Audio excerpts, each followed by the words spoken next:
2014 කිවෙනි මාසෙද 11 වෙනි මාසේ 9 වෙනිදා. මේ කිවෙනි වැඩසටහනද? 5 වෙනි වැඩසටහන. කිවෙනි වැඩසටහනද? 5. අද අලුතෙන් ආව පින්නතු පොඩ්ඩක් චුට්ට. මේ මහත්මාලා. ඒතර ටිකක් ඉන්නෝනේ.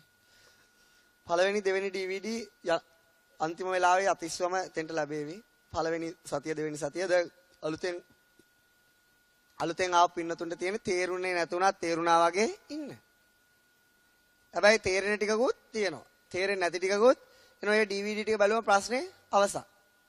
ඊළාට පින්නතුනි මොකද වෙන්නේ? ජීවිතය කියලා කියන්නේ තනාග පිනිබිදක් වගේ. ජීවිතය කියලා කියන්නේ මොකද්ද? තනාග පිනිබිදක් වගේ. ජීවිතය කියලා කියන්නේ කඩා හැලෙන දියැලක් වගේ. මොකක් වගේද? කඩා හැලෙන දියැලක් වගේ. මරන්න ගෙනියන හරකෙක්, ගවයෙක් අඩියක් පාසා කොහාටද යන්නේ? මරණය කරා. කොහෙටද යන්නේ? මරණය කරා. අපි දැන් දන්නවා පින්නතුනි මේ මෑත කාලේ කොස්ලන්දනේ බලංගොඩ පැත්තේ මේ මිනිසුන්ට ගොඩාක් බලාපොරොත්තු තියෙන්නේ නැති අහිංසක බලාපොරොත්තු කොච්චර සිතුම් පැතුම් බලාපොරොත්තු ඉලක්ක තියුණත් අවසාන ඉලක්කය උනේ මොකද්ද? මරණය. අවසාන මොහොත උදා වුණේ මරණයත් එක්ක සමන්ගේ ජීවිත අවසන් කර ගැනීම. අපි දන්නවා පින්නතුනි මේ මෑත කාලේ හිටපු සුරූපීම කාන්තාව තමයි ඩයනා කුමරිය. ඇයට මොකද උනේ? ඉලක්ක බලාපොරොත්තු සිතුම් පැතුම් ඕන තරම් තියෙන්නේ නැති නොසිතූ වෙලාවක සියල්ල අත්හැරලා මරණය නැමැති ඉලක්කය සම්පූර්ණ කරන්න වුණා. ඒ වගේ අපේ රට පාලනය කරපු ඒ සිරිමාව බණ්ඩාරනායක, ඩඩ්ලි සේනානායක අපි දැකලත් නැහැ ජීවමාන ඒක ආකාරයට. නමුත් ඒ අය වුණත් පිනතු කොච්චර මහේසාක්‍ය ජීවිත ගත කරත් ජීවිතේ කොහෙන්ද අවසන් කරේ? මරණේ. අල්ප සම්පත්තිය වුණත් මහා සම්පත්තිය වුණත් ඒ සෑම දිනාගේ අවසාන දේ මොකද්ද? මේ මැරෙන්න කලින් තමයි මේ ඔක්කොම ඉෂ්ට කරගන්න අපි දඟලන්නේ. නමුත් ලෞතර බුදුරජාණන් වහන්සේ දේශනා කරේ ජීවිතය කියන්නේ තනාග පිනිමිදක් වගේ කියලායි. කඩා හැලෙන දියැලක් වගේ. විතා වේගෙන්ම කඩා හැලෙනවා. අඩියක් පාසා කිට්ටු වෙන්නේ මොකටද? අපි හිතුවට අපේ ඉලක්ක වලටයි අපි කිට්ටු වෙන්නේ, අපේ බලාපොරොත්තු ඉෂ්ට වෙන්නේ කියලා අපි කිට්ටු වෙන්නේ කොහාටද? මරණය කරා. පින්නත ඒ නිසා අන්නේ මරණයෙන් ගැලවෙන්න බෑ. අනන්ත ආකාශයට ගියත් ඒ මරණයෙන් ගැලවෙන්න බෑ. මහා සාගරයේ මැදට ගිහිල්ලවත් ඒ මරණයෙන් ගැලවෙන්න බෑ. කන්දේ තියෙන ගල් ගුහාවක හිටියත් බෑ. මේ ලෝකේ කොහේ ගියත් මරණයෙන් ගැලවෙන්න බෑ කියලායි බුදුරජාණන් වහන්සේ දේශනා කරේ. ඇත්තද බොරුද පින්නතුනි? පුළුවන් නම් ගිහිල්ලා බලන්න. ගැලවෙන්න පුළුවන්ද කියලා. ඒක තමයි ඒකාන්ත ඇත්ත. අපි අන්නේ පින්නතුනි මරණය කරා යන ගමනේදී අපිට බලාපොරොත්තු සිතුම් පැතුම් දහසක් තියුණත් අපි පස්වෙනි සතියේත් මේ ආකාරයට හමු වුණා. අපි හමු වුණාට අපිටත් හොරා අපිටත් නොදෙනි අපි කොහාටද ඇදෙන්නේ? මරණය කර අපි හමු වුණාට අපි හැම දිනාගේම ජීවිත මරණය කරා ඇදිලා යනවා. වසරක් පාසා අපි මරණයට ලං වෙනවා. මසක් පාසා අපි මරණයට ලං වෙනවා. දිනයක් පාසා අපි මරණයට ලං වෙනවා. පැයක් පාසා අපි මරණයට ලං වෙනවා. මිනිත්තුවක් පාසා අපි මරණයට ලං වෙනවා.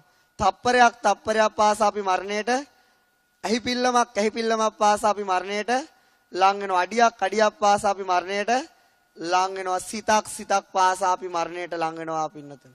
අපේ සෑම ගෙවෙන සෑම මොහොතක්ම අවසන් කරන්නේ ආවුෂ. ලං වෙන්නේ මරණයට. ඒ මරණයත් එක්ක අපි කිසිම කෙනෙක් කොහෙද යන්නේ, කොතනද යන්නේ, මොන කාලෙද යන්නේ කියලා ගිවිසුම් ගහලා නැහැ. ගිවිසුම් නොගහපු මරණය අපිට යම් දවසක උදා වෙනතුරු අපි මේ රංගමඩලේ රංගපානවා. ඒක තමයි අපේ ජීවිතවල ඇත්ත කතාව. ඉතින් අන්න ඒ ආකාරයේ මේ තියෙන ලෝකේ දහසක් දේවල් ඉගෙන ගන්න මේ පින්නතුන් මේ කැප කරන්නේ. දැන් පුංචි කාලේ ඉඳලා ඉගෙන ගන්න අවුරුදු 11ක් අපි වැය කරනවා. ඊට පස්සේ ඒ ලෙවල් ඉඳලා විශ්වවිද්‍යාලයට යනකොට අවුරුදු 7ක් විතර වැය කරනවා. ඊට පස්සේ අපි නොයෙකුත් අධ්‍යාපන ක්‍රම වලට අපි අවුරුදු 18ක් 15ක් විතර අපි වැය කරනවා නේ. අපි බොහෝ දේවල් ඉගෙන ගන්න එහෙම වැය කිරීමක් කරනවා. ඊට පස්සේ මේ පින්නතුන් මේ ඉගෙන ගන්න එන්නේ මොකද්ද? ලෝකයේ තියෙන ඒකාන්ත ඇත්ත ඉගෙන ගන්න එන්නේ. මොනව ඉගෙන ගන්න දෙන්නේ? ඒකාන්ත ඇත්ත. ඒකට කියන විශ්ව සත්‍යතා ඉගෙන ගන්නවා කියලා. මොනව ඉගෙන ගන්නවා කියලාද? විශ්ව සත්‍යතා. නැත්තම් කියනවා ඒකාන්ත ඇත්ත ඉගෙන ගන්නවා කියලා. මොන ඇත්තද ඉගෙන ගන්නෙ? ඒකාන්ත ඇත්ත. ලෝකයේ පින්නතුනේ විශ්ව සත්‍යතා වශයෙන් තියෙන සත්‍යතා 82යි ලෞතර බුදුරජාණන් වහන්සේ පෙන්නලා තියෙන්නේ. කීයද පෙන්නලා තියෙන්නේ? 82යි. මේ පන්ති ඉවර වෙනකොට පින්නතුනේ මේ 82 තමයි ඉගෙන ගන්න තියෙන්නේ. විශ්ව සත්‍යතා ගොඩක් අපිට කියා දීලා නෑ 82ට වඩා විශ්ව සත්‍යතා තියෙනවා. නමුත් ඒවා කියා දුන්නට අපිට ගෝචර වෙන පරාසයෙන් පිට. ඒ නිසා ලෞතර බුදුරජාණන් වහන්සේ ඒවා අපිට පෙන්නලා නැහැ. ඊට අපිට ගෝචර වෙන පරාසයේ බුදුරජාණන් වහන්සේ විශ්ව සත්‍යතා කීයක් පෙන්නලා තියෙනවද? 82යි. කීයද? 82යි පෙන්නලා තියෙන්නේ. එයින් පළවෙනි සතියෙම ඉගෙන ගත්ත මොකක්ද? පඨවි කියන්නේ මොකද්ද? විශ්ව සත්‍යතාවයක්. ආපෝ ඊළඟට තේජෝ ඊළඟට වායෝ ඊළඟට වර්ණ ඊළඟට ගන්ධ ඊළඟට රස ඊළඟට ඕජා තාම විස්තර කරේ නැහැ. මෙන්න මේ ස්වභාවයට පින්නතුනි මොකක්ද කියන්නේ? මේ ස්වභාවයට කියන්නේ සුද්ධාෂ්ට. මේක තියෙන එක් තුනෙන් තන කියන්නේ සුද්ධාෂ්ටකේ. මොන ආෂ්ටකේද? සුද්ධාෂ්ටකේ. කඩන්න බැරි, බින්දින්න බැරි අති පිරිසුදු අවස්ථාවක් තමයි. මේක මෙන්න මේ සුද්ධාෂ්ටකේ හැට දකින්න පුළුවන් එකක් නෙවෙයි කියලා. නෙවෙයි. මේ මුළු භෞතික දේවල් වල මූලික ස්වභාවය මොකද්ද? පඨවි ආපෝ තේජෝ වායෝ වලින් නැතිච්ච මේ ස්වභාවය. කියන්නේ මේ ශාලාව කියලා කියන්නේ මොකද්ද? සුද්ධාෂ්ටක ගොඩක්. අපේ ගෙදර කියන්නේ මොකද්ද? සුද්ධාෂ්ටක ගොඩක්. මේ මහා පෘථුවිය කියන්නේ මොකද්ද? පඨවි ධාතු අධික සුද්ධාෂ්ටක. මහා සාගරය කියලා කියන්නේ මොකද්ද? ආපෝ ධාතු අධික සුද්ධාෂ්ටක ගොඩක්. මේ මහා සුළඟ කියලා කියන්නේ මොකද්ද? වායෝ ධාතු අධික සුද්ධාෂ්ටක ගොඩක්. ඒ සුද්ධාෂ්ටක දෙකක් අතර තියෙනවා පින්නතුනි. මෙන්න මේ මහත්මයා පොඩ්ඩක් කොහෙද යන්නේ? මේ ගාස මං හිතුවා මේක කියලා. සුද්ධාෂ්ටක ගොඩක්. ඒ නිසා කඩන්න බැරි මේ දෙපැත්තෙම බලන්න පුළුවන් නේ. දන්නේ මං තේරුනේ. සුද්ධාෂ්ටක ගොඩක්. ඉතින් මේ මෙන්න මේ සුද්ධාෂ්ටක දෙකක් අතර තියෙන පරතරයට මොකද්ද කියන්නේ? පරිච්ඡේද අවකාශය. කොහෙද තියෙන්නේ පරිච්ඡේද අවකාශය? ඒ නිසා අපිට මේ ලෝකේ ඕන දෙයක් දෙකට කඩන්න පුළුවන් හැකියාවක් තියාගෙන තමයි සුද්ධාෂ්ටක අවකාශ ධාතුවේ උපදින්නේ. සුද්ධාෂ්ටක උපදින්නේ කොහෙද? අවකාශයේ. අවකාශය කියලා කියන්නේ හිස් ස්වභාවය. කිසිවක් නැති ස්වභාවය තමයි මේ උපදින්නේ. අපි මේ ඉඩාරගෙන තියෙන අපේ රූපයට කොහෙන්ද? අවකාශයේ. අපි මේ එහාට යන්නේ මොන ධාතුව උදව් කරගෙනද? අවකාශ ධාතුව තුල තමයි අපි මේ පහළ වෙන්නේ. ඒතර පින්නතුනේ මේ විශාල සූර්යයා කියලා කෙනෙක් ඉන්නවා. කවුද තියෙන්නේ? අපිට ආලෝකයේ සපයන තියෙනවා මොකද්ද? ඉරක්. විශාල ඉරක් තියෙනවානේ. ඒ ඉරේ මොන ධාතු අධික සුද්ධාෂ්ටක වලින්ද හැදිලා තියෙන්නේ? ඉර හැදිලා තියෙන මොන ධාතු අධික සුද්ධාෂ්ටක වලින්ද? තේජෝ ධාතු අධික සුද්ධාෂ්ටක වලින්. එහෙනම් ඉර පේන්නේ මොකක් විදියටද? ගිනි බෝලයක් විදියට. අපි දන්නවා ගින්දරේ අධික මොන ධාතු අධික සුද්ධාෂ්ටකද? තේජෝ ධාතු අධික. තේජෝ ධාතුව කියන්නේ ගින්න. එහෙනම් අපිට ඉර දිස් වෙන්නේ මොකක් විදියටද?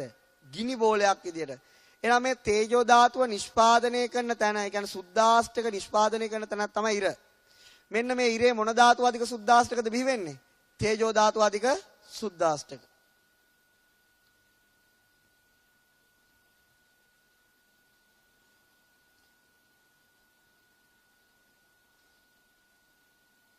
ඊළඟට පින්න මේ ඉරවටා මේ අවකාශ ධාතුවේ තියෙන තවත් ග්‍රහලෝක තියෙනවා. මේ ඉරවටා තියෙන මොකද්ද? තවත් ග්‍රහලෝක. එකක් තමයි මේ අපි දන්නවා දැනට හොයාගෙන තියෙනවා කියලා මොකද්ද? බුධ. මොකද්ද? බුධ ග්‍රහයනේ. ඊළඟට තියෙනවා මොකද්ද? සිකුරු. මොකක්ද තියෙන්නේ? සිකුරු තියෙනවා මේ ඉරවටා. එහෙම තියෙනවනේ. එහෙම තියෙනවා මේ ඉරවටා එහෙම තියෙනවනේ. මේ පැත්තට තියෙනවා. ඊළඟට තියෙනවා කවුද? ඊළඟට තියෙන අපේ මොකද්ද? පෘථුවිය. එයා හඳකුත් තියෙනවා. එතකොට පින්නතුනේ දැන් මේ ඉරටයි හඳට අපේ පෘථුවියටයි මේ ලෝක වලට ආලෝකය සපයන්නේ කවුද? ඉර. කවුද ආලෝකය සපයන්නේ? ඉර. එතකොට මේ අපිට හිතෙන්නේ මොකද්ද? අපි උදේට පායන ඉරේ ඉඳලා අපි මොකද්ද හිතන්නේ? ආලෝකය මේ පෘථුවියට ගමන් කරනවා කියලා. මොකද්ද හිතන්නේ? ආලෝකය මේ පෘථුවියට ගමන් කරනවා. එතකොට ඉරෙන් පින්නතුනේ මුළු ඔක්කොටම මේ හැම පැත්තටම මේ ආලෝකය යනවා. ඉරෙන් අපිට විතරක් නෙමෙයි ආලෝකය එන්නේ. ඉරෙන් මුළු හැම පැත්තටම මේ අවකාශයේ ආලෝක ධාතු යනවා. එහෙම තමයි අපි හිතන්නේ. ආලෝකේ ඉරේ ඉඳලා අපිට එනවයි කියලානේ අපිට හිතෙන්නේ. ඉරේ ඉඳලා එනවා. දැන් පිළිවෙල ඉරේදී නිපද වෙන ආලෝකයේ උෂ්ණත්වය ගත්තොත් ඒ කියන්නේ ඒකේ තියෙන තාප ශක්තිය ගත්තොත් මොකක්ද? පුළුවන් දෙතන කාට හරි ඉන්න. පුළුවන් මේ පෘථිවිය ඕන අලු දූවිල්ලක් බවට පත් කරන්න පුළුවන්. මොකද්ද කරන්න පුළුවන්? දූවිල්ලක් බවට පත් කරන්න පුළුවන්. එහෙනම් මේ ඉරෙන් තියෙන ආලෝකය අපිට ලැබුණොත් පින්නොතින් මොකද වෙන්නේ? මොකද්ද වෙන්නේ? දූවිලි බවට පත් වෙනවා පෘථිවිය. දූවිලි කියන්නේ එක මිනිස්සෙක්ටවත් ඉන්න පුළුවන් කම නැහැ. ඒ නිසා මේ ඉස්සරහා තියෙන මේවා ඉන්න බෑ කාටවත්. ඉතින් පින්නොතනේ ඉර කියන්නේ මොකද්ද? සුද්ධාෂ්ටක ගොඩක්. ඉර කියන්නේ මොකද්ද? සුද්ධාෂ්ටක ගොඩක්. එහෙනම් ආලෝකය ඇති වෙනවයි කියන්නේ මොකද්ද? තේජෝ ධාතුව අධික සුද්ධාෂ්ටක බිහි වෙනවයි කියන එක. පින්නොතනේ එක සුද්ධාෂ්ටකයේ ආවුස චිත්තක්ෂණ 17යි. කීයද ආවුස? එහෙනම් ආලෝකයක් ඇති වුණා නම් මොකද වෙන්නේ? ඇහිපිය ගහන වෙලාවට කීයද? චිත්තක්ෂණ 10 12 අපි දන්න ඕන 17. එතකොට එනවා දල වශයෙන් 58 ගුණ කිරීම 10 9ක්. එතකොට පින්නොතනේ මෙන්න මේ තරම් කාලයක් ඒ ආලෝකය ඇති වෙනව නැති වෙනව ඉර ගාවදී. එහෙනම් අපි ඉපදිච්ච ආලෝකය එතෙන්දිම නැති වෙනවනේ සුද්දාස්තක. එහෙනම් කොහොමද මේක අපිට ලැබෙන්නේ? දැන් ආලෝකය අපිට ලැබෙනවනේ. දැන් ඉරේ ඉඳලා ලැබෙනවා. ඉපදිච්ච ආලෝකය මොකද එතනම නැති වෙනවා. දැන් කොහොමද ඒක ලැබෙන්නේ? අන්තෝ ජටා බහි ජටා. ඒක මෙහෙමයි. පිනෝද සුද්දාස්තකයක් ඉපදිලා නිරුද්ධ වුණාට මෙයා තවත් මේ සුද්දාස්තකෙන් තවත් සුද්දාස්තක මේ මොකද කරන්නේ? මේ අවකාශයට බිහි කරනවා. තව සුද්දාස්තක මොකද කරන්නේ? අවකාශයට. හැබැයි පින්නොතුනි මේ මුල තියෙන ශක්තිය ඊළඟ එකට එනකොට අඩුයිද වැඩිද? අඩුයි. දැන් මේ මම මේ කියා දෙන දේ හැම කෙනෙක්ටම ඕන නෑ. මම නිකන් කියා දෙන්නේ නැත්තම් මම සමහර කියා දෙන ඒවා හිතා මේ මොනවද කියලා. නිසා මම නිකන් හිතන්න කියා දෙන හිතුවයි කියලා ඉතින් ඇති වැඩකුත් නෑ. මේව දැනගත්තයි කියලා ඇති වැඩකුත් නෑ. ඉතින් මොනව කරන්නේ ඉතින් හිතන දේවල් මේවා කියා දෙන්න වෙනවා. ඇති දෙයක් නෑ. දැන් පින්න පළවෙනි මේක තේරුණොත් හොඳයි. නොතේරුණත් කිසිම ප්‍රශ්නයක් නෑ. තියෙන දැන් අපි දක්වන ශක්තියයි කාලය අතර පස්තාරයක් කරන පළවෙනි සුද්දාෂ්ටකයට. මොකද්ද? පළවෙනි සුද්දාෂ්ටකයට මොකද වෙන්නේ? චිත්තක්ෂණ 17 දී ආ නිරුද්ධ වෙනවා. මොකද්ද වෙන්නේ? 17 නිරුද්ධ. නිරුද්ධ වුණාට එයාගේ ශක්තිය නැති වෙනකොටම අලුත් සුද්දාෂ්ටක උපදිනවා. මොකද්ද වෙන්නේ? හැබැයි අන්න යා මුල් තියෙන ශක්තියට යන්නේ නැහැ. මුලින් තියෙන ශක්තියට යන්නේ එයාත් එයාගේ අවශ්‍යදී නිරුද්ධ වෙනවා. ඊට පස්සේ මොකද වෙන්නේ? ඊළඟ කෙනා උපදිනවා. නමුත් එයා තියෙන ඊළඟ කෙනාගේ ශක්තියට යන්නේ එහෙනම් පිනොතනි සුද්දා මේ ආලෝකය ගමන් කරනව නෙවෙයි වෙන්නේ මොකද්ද? මුලින් ඇතිවෙච්ච ආලෝක තියෙන සුද්දාෂ්ටක වලින් ශක්තිය අඩුවෙවි අවකාශ ධාතුවේ රූප උපදිනවා. අපේ ඇඟේ වදින හිරු එළිය කියන්නේ ඉරේ තියෙන හිරු එළිය නෙවෙයි. ඉරේ තියෙන එළිය වැදුණා නම් මොකද වෙන්නේ? විනාශ වෙලා යනවා මේ ශරීරය. අපේ ශරීරයට ආලෝකය වදිනකොට මොකද්ද වෙන්නේ? ඒ ඇවිල්ලා එතනම උපදින ආලෝක පිණ්ඩයක්. ඒක ආපු එකක්. හැබැයි පින්නතුනි ඉරෙන් ආවේ නැහැ කියලා කියන්නත් බෑ. ඔන්න අයිත් මොකද අන්තෝ ජටා ඉරෙන් ආවේ නැහැ කියලා කියන්නත් බෑ. හැබැයි ඉරෙන් ආපු එකේ කියලා කියන්නත් බෑ. ඒක මොකද්ද? තාත්තයි පුතාගේ ප්‍රශ්නේ වගේ. මොකද්ද? මම කියන්නේ අපේ තාත්තා නෙවෙයි. තාත්තා කියලා කියන්නේ අපේ සීයා නෙවෙයි. සීයා කියලා කියන්නේ මොකද්ද? ඊළඟ සීයා නෙවෙයි මුත්තා නෙවෙයි. අත්තනේ. ඊට පස්සේ හැබැයි මේ પરම්පරාවේ කෙනෙක්ද නැද්ද? ඒ પરම්පරාවේ. හැබැයි මම නෙවෙයි අපේ තාත්තා කියන්නේ. තාත්තා මම උනා නම් උගන්වන්නේ නැහැ. තාත්තයි කියලා අපේ සීයා නෙවෙයි. එහෙනම් පිනද හැබැයි මේ પરම්පරාවේ වෙන් වෙච්ච කෙනෙකුත් ඒ මුල් බිහි වෙච්ච ආලෝක પરම්පරාවටම මේ හැම එකක්ම නෑකම් කියන හැබැයි මුල්ම කෙනා නෙවෙයි. ඇත්තටම ආලෝකයේ ගමන් කරේ නෑ. මොකද උනේ? අවකාශ ධාතුවේ ඉපදුනා එක තමයි උනේ. මොකද්ද කරේ? මේ සූර්යා වටාට ආලෝකයේ ගමන් කරනව නෙවෙයි පිනද ඉර වටා ආලෝක પરම්පරා උපදිනවා. ඒ ආලෝක પરම්පරා බිහි වෙන්නේ කොතනින්ද? අර තියෙන ඉරගත්තු අවකාශ ධාතුවෙන්. අන්න ඒ නිසා තමයි ඉරෙන් ආලෝකයෙන් ඉපදවනවා කියලා කියන්නේ. ඇත්තටම ඔය ඉස්සරහට යන්න මේ පෘථිවිය පහු කරන් ඉතාමත් අඩු ශක්තිය තියෙන ආලෝකය තමයි ඉස්සරහට ලැබෙන්නේ. මම කියතේන ඉතින් මේ රූප පින්ඩ කොතෙක් දුරට මේ ඉරෙන් යනවද කියලා හිතා ගන්න මේ ශක්තිය ෂේවන තුරු මේක යනවා. හිතා ගන්නවත් බෑ කොච්චර යනවද කියලා. දැන් අපිට රැයට පේන ඉර එහෙම ඉර අපිට රැයට තරු පේනවනේ. අපිට තරු පේන ඉරකින් ලැබිච්ච ආලෝකයන්නේ කොහේ හරි. ඇත්තට මේ මොකද්ද පේන්නේ? අවුරුදු ගණනාවකට කලින් ඇතිවෙච්ච රූප පින්ඩයක තවත් රූප પરම්පරා ටිකක් තමයි දැర్శණය වෙන්නේ. කොච්චර කාලයකට කලින් ඇති වෙලාද කියලා කියන්න බෑ. ඉතින් නමුත් අපි හිතාගෙන ඉන්නේ ඉරෙන් ආලෝකය මෙහෙම එනවයි කියලා. එහෙම එන්නේ නෑ. අවකාශ ධාතු උපදිනවා. හැම වෙලාවටම මේ ආලෝකයේ තියෙන එකම දෙයයි තියෙන මොකද්ද? හැම වෙලාවම උපදිනවා, නිරුද්ධ වෙනවා, වෙනස් වෙනවා, ජරාවටපත් වීම තමයි වෙන්නේ. ජරාවටපත් වෙලා අපි හරියට එනකොට ටිකක් අඩුයි. හැබැයි ඒ දැනෙන ජරාවටපත් වීම අපිට දරා ගන්න බෑ දවල් වෙනකොටනේ. ඉරට හැතම්මයි කියලා කියනවා. ඉරට හැතම්ම නෙවෙයි. ඊළඟට පින්නතුනේ ඊළඟට අපි කතා කරා ඊළඟ සතියට එනකොට ඇහි තියෙන දසක කලාපයට කිව්වේ මොකද්ද? චක්කු දසක කලාපය. කනේ තියෙන ධර්මතා 10 සෝත දසක කලාපය. නහයේ තියෙන ධර්මතා 10 ගාන දසක කලාපය. දිවේ තියෙන ධර්මතා 10 ජීවා දසක කලාපය. කයේ තියෙන ධර්මතා 10 කාය දසක කලාපය. හදවතේ තියෙන ධර්මතා 10 වස්තු දසක කලාපය. මොන කලාපයද? දසක කලාපය කියන්නේ ධර්මතා 10ක් එකතු වෙච්ච තැන. විශ්වයේ ධර්මතා 10ක් එකතු වෙච්ච මොනවද චක්කු දසක කලාපේ තියෙන්නේ? පඨවි, ආපෝ, තේජෝ, වායෝ, වර්ණ, ගන්ධ, රස, ඕජා 8යි. චක්කු ප්‍රසාදයයි ජීවිත රූපය. ඔය ආකාරයට තමයි 10 එකතු වෙලා තියෙන්නේ. මෙන්න මේ චක්කු දසක කලාපේ වදිනවා කවුද? වර්ණය. කවුද වදින්නේ? වර්ණ ඡායාව. මොකද්ද වදින්නේ? ආලෝකය ඇති විට. ඒක පින්නතුනි මෙන්න මේ වර්ණය දැනගන්න සිතට කියන්නේ මොකද්ද? මොකද්ද කියන්නේ? චක්කු විඤ්ඤාණ. හිතට පාලියෙන් කියන නම් මොනවද? විඤ්ඤාණේ කියනවා, චිත්තය කියනවා මන කියනවා. හද පණ්ඩර කියලා කියනවා. නමුත් විඥානය කියලා පාලියෙන් කියන්නේ සිංහල භාෂාවේ මොකටද? හිතට. චක්කු විඥානි උපදින්නේ කොහෙද? චක්කු දසක කලාපේ. එයා දැනගන්නේ මොකද්ද?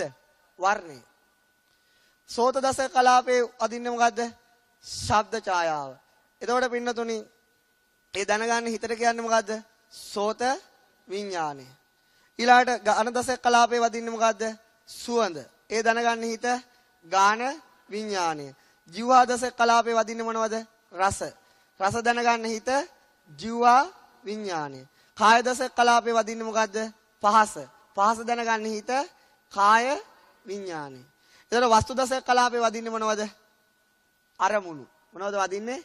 අරමුණු. ඒක දැනගන්න හිත මනෝ විඥාන කියලා කියන එක විඥානයක් නෙවෙයි. ඒක තමයි ඉගෙන ගන්න තියෙන්නේ. ඊළඟටනේ චක්කු දසක කලාපේ හිතට ඇවිල්ලා මොකද්ද දැනගන්නේ? වර්ණය. සෝත දසක කලාපේට හිත ඇවිල්ලා කනට හිත ඇවිල්ලා මොකද්ද දැනගන්නේ? ශබ්දය. නහයට හිත ඇවිල්ලා දැනගන්නේ මොකද්ද? සුවඳ. දිවට ඇවිල්ලා හිත දැනගන්නේ මොකද්ද? රසය. කයට හිත ඇවිල්ලා දැනගන්නේ පහස. වස්තුවට හිත ඇවිල්ලා මොනවද දැනගන්නේ? අරමුණු. මොන වගේ අරමුණුද? අද දවසේ මට ඇති වෙච්ච අරමුණු දැන් කියන්න ගත්තොත් මේ පින්නතුන් එක්කෙනෙක් මෙතන ඉන්නේ නැහැ. මේ පින්නතුන්ට ඇති වෙච්ච අරමුණු මට කිව්වොත් මම උගන්වන්නේ මොනවද දැනගත්තේ කියලා නෙවෙයි මොනවද නොදැන ගන්න අරමුණු කියලා තමයි අහන්න ඕන. මොනවද දැනගන්න කියන එක නෙවෙයි. ඊළාට පින්නතුනි ඊළාදේ තමයි ඔය ටික ගන්නවා. ඊළාට කිව්වා ගිය සතියේ කව හිත ගන්නෙ මොකක්ද? හිත ගන්නෙ මොකද්ද පින්නතුනි? හිත ගන්නෙ අරමුණු. හිත ගන්න දැන් අපි හිත ගත්ත අය අපේ ඉන්නවා. නමුත් අපිට මේක ඇතුල් කරන්න පුළුවන්ද මේකට? මොකකින්ද ඇතුල් කරලා තියෙන්නේ? අරමුණකින් ඇතුල් කරලා තියෙන්නේ. මොකකින්ද? හිත ගන්න ගොඩක් දේවල් තියෙනවනේ අපි යන්නේනකොට ඉන්නකොට. නමුත් ඔය එකක්වත් ඇතුළට දාගන්න පුළුවන්ද? පුළුවන් මොකකින්ද? අරමුණකින්. කුට්ටි පිටින් දාන්න බෑ. අරමුණකින් දාන්න පුළුවන්. එහෙනම් හිත ගන්නෙ මොකද්ද? හිත ගත්තේ ඔයා නෙවෙයි. හිත ගත්තේ මොකද්ද? ඔයාගේ අරමුණ. මොකද්ද ගත්තේ? අරමුණ. හිත අරමුණක් ගත්තා. හිතගත් අරමුණ විඳින ස්වභාවයට කිව්වේ මොකද්ද? හිතගත් අරමුණ විඳින ස්වභාවය ගිය සතියේ කිව්වනේ. මොකක්ද? දැන් මෙහෙම අහනකොට දැනෙන්නේ මොන වේදනාවද? අන්තෝ ජටා බහි ජටා වේදනා. ඒ කියන්නේ මොකද්ද? හිත ගන්න අරමුණ විඳින්නේ මොන දෙයට කියන්නේ මොකද්ද? වේදනාව කියලා. මොකක්ද කියලාද කියන්නේ? වේදනාව. වේදනාවට රූපයක් තියෙනවද? හිතට රූපයක් තියෙනවද? දුරං ගමං ඒකචරං අසරීරං ශරීරයක් නැහැ. තනිව හැසිරෙන්නේ. එතකොට පිළිදෙන වේදනාවට රූපයක් නැහැ. වේදනාවට රූපයක් තියෙනවා අපිට ඇති වෙන වේදනාව පෙන්න ගන්න පුළුවන්. අනේ මෙච්චර දුකයි අනේ. ලම්සුවක් කියන්න මේකට. අර ගෙවල් වල පෙන්නනවා වගේ. අනේ මෙච්චර සැපයි අනේ. එහෙම කියන්න පෙන්නන්න පුළුවන්ද? බෑ. කියන්න පුළුවන් පෙන්නන්න බෑ. ඒකට රූපයක් නැහැ. හිත ගන්න අරමුණ හොඳ නම් මොන වේදනාවද? සැප වේදනාව. නරක නම් දුක් වේදනාව. හොඳත් නරකක් නැත්තම් මධ්‍යස්ථයි. සැප වේදනාවට පාලියෙන් කියන්නේ සුඛ මොකද්ද? සෝමනස්ස. මොකද වේදනාවද කියන්නේ? සෝමනස්ස. දුක් වේදනාවට දෝමනස්ස. මධ්‍යස්ථ වේදනාවට උපේක්ෂා කියලා කියනවා. හිතේ ආවස කීයද? චිත්තක්ෂණ 1යි. වේදනාවේ ආවස කීයද? චිත්තක්ෂණ මොකද හිතත් එක්කම උපදිලා හිතත් එක්කම නැති වෙලා යනවා. එහෙනම් අපි අහිපිය ගහන වෙලාවට හිත ලක්ෂ කෝටි වාරයක් උපදිනවා. එහෙනම් වේදනාව කීයක් උපදිනවද? ලක්ෂ කෝටි වාරයක් අරමුණත් එක්ක උපදිනවා. දැන් ඇත්තනේ. අර තියෙන වේදනාව කියන්නේ ආරම්මණය හොඳ බව හෝ නරක බව හෝ මධ්‍යස්ථ බව විඳින ස්වභාවයට. ඒක පිනෝදී චුට්ටක් අහගන්න චුට්ටක්. මොකද්ද මේ අපේ දැන් මේ පන්තියට එනකොට තියෙන වේදනාවක් දැන් තියෙන්නේ? නේ. දැන් නරක වෙලා දින හොඳ පැත්තට වගේද? සමහරුන්ට නිදසහගත වේදනාවක් ඇති වෙනවා. සමහරුන්ට සුඛසහගත වේදනාවක් තියෙනවා. සමහර අයට මේ මොන කරදරයකටපත් වුණාද මම දන්නේ ඒ වෙලාවට ඒ තමන් ගන්න අරමුණ අනුව මොකද්ද වෙනස් වෙන්නේ? වේදනාව කවදාවත්ම අපිට සැප වේදනාව ඉන්න පුළුවන්ද? සැප වේදනාව විතරක්ම ජීවිතේ තියාගන්න පුළුවන්ද? පුළුවන්. මොකද්ද කරන්න තියෙන්නේ? සැපසහගත අරමුණුම ගන්න විදියක් සකත කරන්න ඕන. සැපසහගත අරමුණු තීනකම් උපදින්නේ මොන වේදනාවද? සැප වේද. හැබැයි අරමුණ වෙනස් වෙන සැනින් වේදනාව පෙරලෙනවා. එහෙනම් අපි අද දවසේ විතරක් පොඩ්ඩක් 100න් බැලුවොත් උදේ පාන්දර නැගිට්ටම මොන වේදනාවක් තියෙන්නේ? එපා වෙනෝනේ නිදා ගන්න තිබුණා නම් ඊට වඩා හොඳයි. මූණ හොද ගන්න ඕන අරක එක එක වේදනාව උපදිනවා. ඊට පස්සේ මොකක්ද තියෙන්නේ? කන්න උයන්න ඕනේ. එතකොට මොන වේදනාවද උපදින්නේ? ඒ මොකද වේදනාව? ඊට වඩා හොඳයි මැරිලා ගියා නම් කියන වේදනාව. ඊට පස්සේ තියෙනවා ටීවී එක දාන ඕන්න කියන පත්තරේ විස්තරේ. දැන් මොන වේදනාවද? අයියෝ ෂා වන්ඩර්ෆුල් ඇමේසින් එක එක විස්තර. දැන් ඒතකොට වේදනාව වෙනස් වෙනවා. ඊට පස්සේ කෝල් එකක් ඇවිල්ලා බනිනවා. දැන් මොන වේදනාවද? දුක් වේදනානේ හොඳට පුපුරනවා ෆෝන් එකේ. ඒ ආකාරයට ජීවිතේ අපේ අරමුණෙන් මොකද්ද වෙනස් වෙන්නේ? වේදනාව වෙනස් වෙනවා. එහෙනම් අරමුණත් එක්ක තමයි වේදනාව රැඳිලා තියෙන්නේ. අරමුණ ගන්නෙ කවුද? හිත. ඒක විඳින්නේ කවුද? වේදනාව. ඊට පස්සේ පින්නතුනේ මෙන්න මේ වගේ දේවල් තියෙනවා. මොන වගේ දේවල්ද? මේක මොකද්ද? මේක මොකද්ද? වෙත්තිලා. ඒ කියන්නේ බුලත්. ඊළාට දෙතන පහකුත් තියෙනවා. ඒ කියන්නේ පුවා. ඒ පින්නතුනේ මේ බුලත් කොලේ කියන අරමුණ ගත්තේ කවුද? හිත. ඒක විඳේ කවුද? මේක මොන පාටයිද? මොන පාට? රෝස පාටයි? කොළ පාට. ඒක වැරදිලා. මොන පාටයිද? කොළ පාට. එහෙනම් මෙහෙම එකක් තියෙනව නේද? ඊට පස්සේ දැන් මේ කියන මේ මම කියන වචන හඳුනාගන්නේ මොන විඥාණයෙන්ද? සෝත විඥාණය. එතකොට ඒ වචන විඳින ස්වභාවයක් තියෙනව නේද? ඒකට තමයි වේදනාව කියන්නේ. හඳුනාගන්න ස්වභාවයට මොකද්ද කියන්නේ? සංඥා. මොකද එතකොට පින්නොතනි විඳින්නේ වේදනාවෙන්. හඳුනාගන්නේ මොකකින්ද? අන්න අද මාතෘකාව සංඥාව. මොකද්ද මාතෘකාව? සංඥාව. මොකද්ද මාතෘකාව? සංඥාව. සංඥාව කියලා කියන්නේ මොකද්ද? හිත ගන්න අරමුණ අයිඩෙන්ටිෆයි කරන එහෙම නැත්නම් හඳුනා ගන්න ස්වභාවය. හිත ගේන අරමුණ හඳුනාගන්නේ කවුද? සංඥාවෙන්. මේක විශ්ව සත්‍යතාවයක්. මේක මොකද්ද? විශ්ව සත්‍යතාවයක්.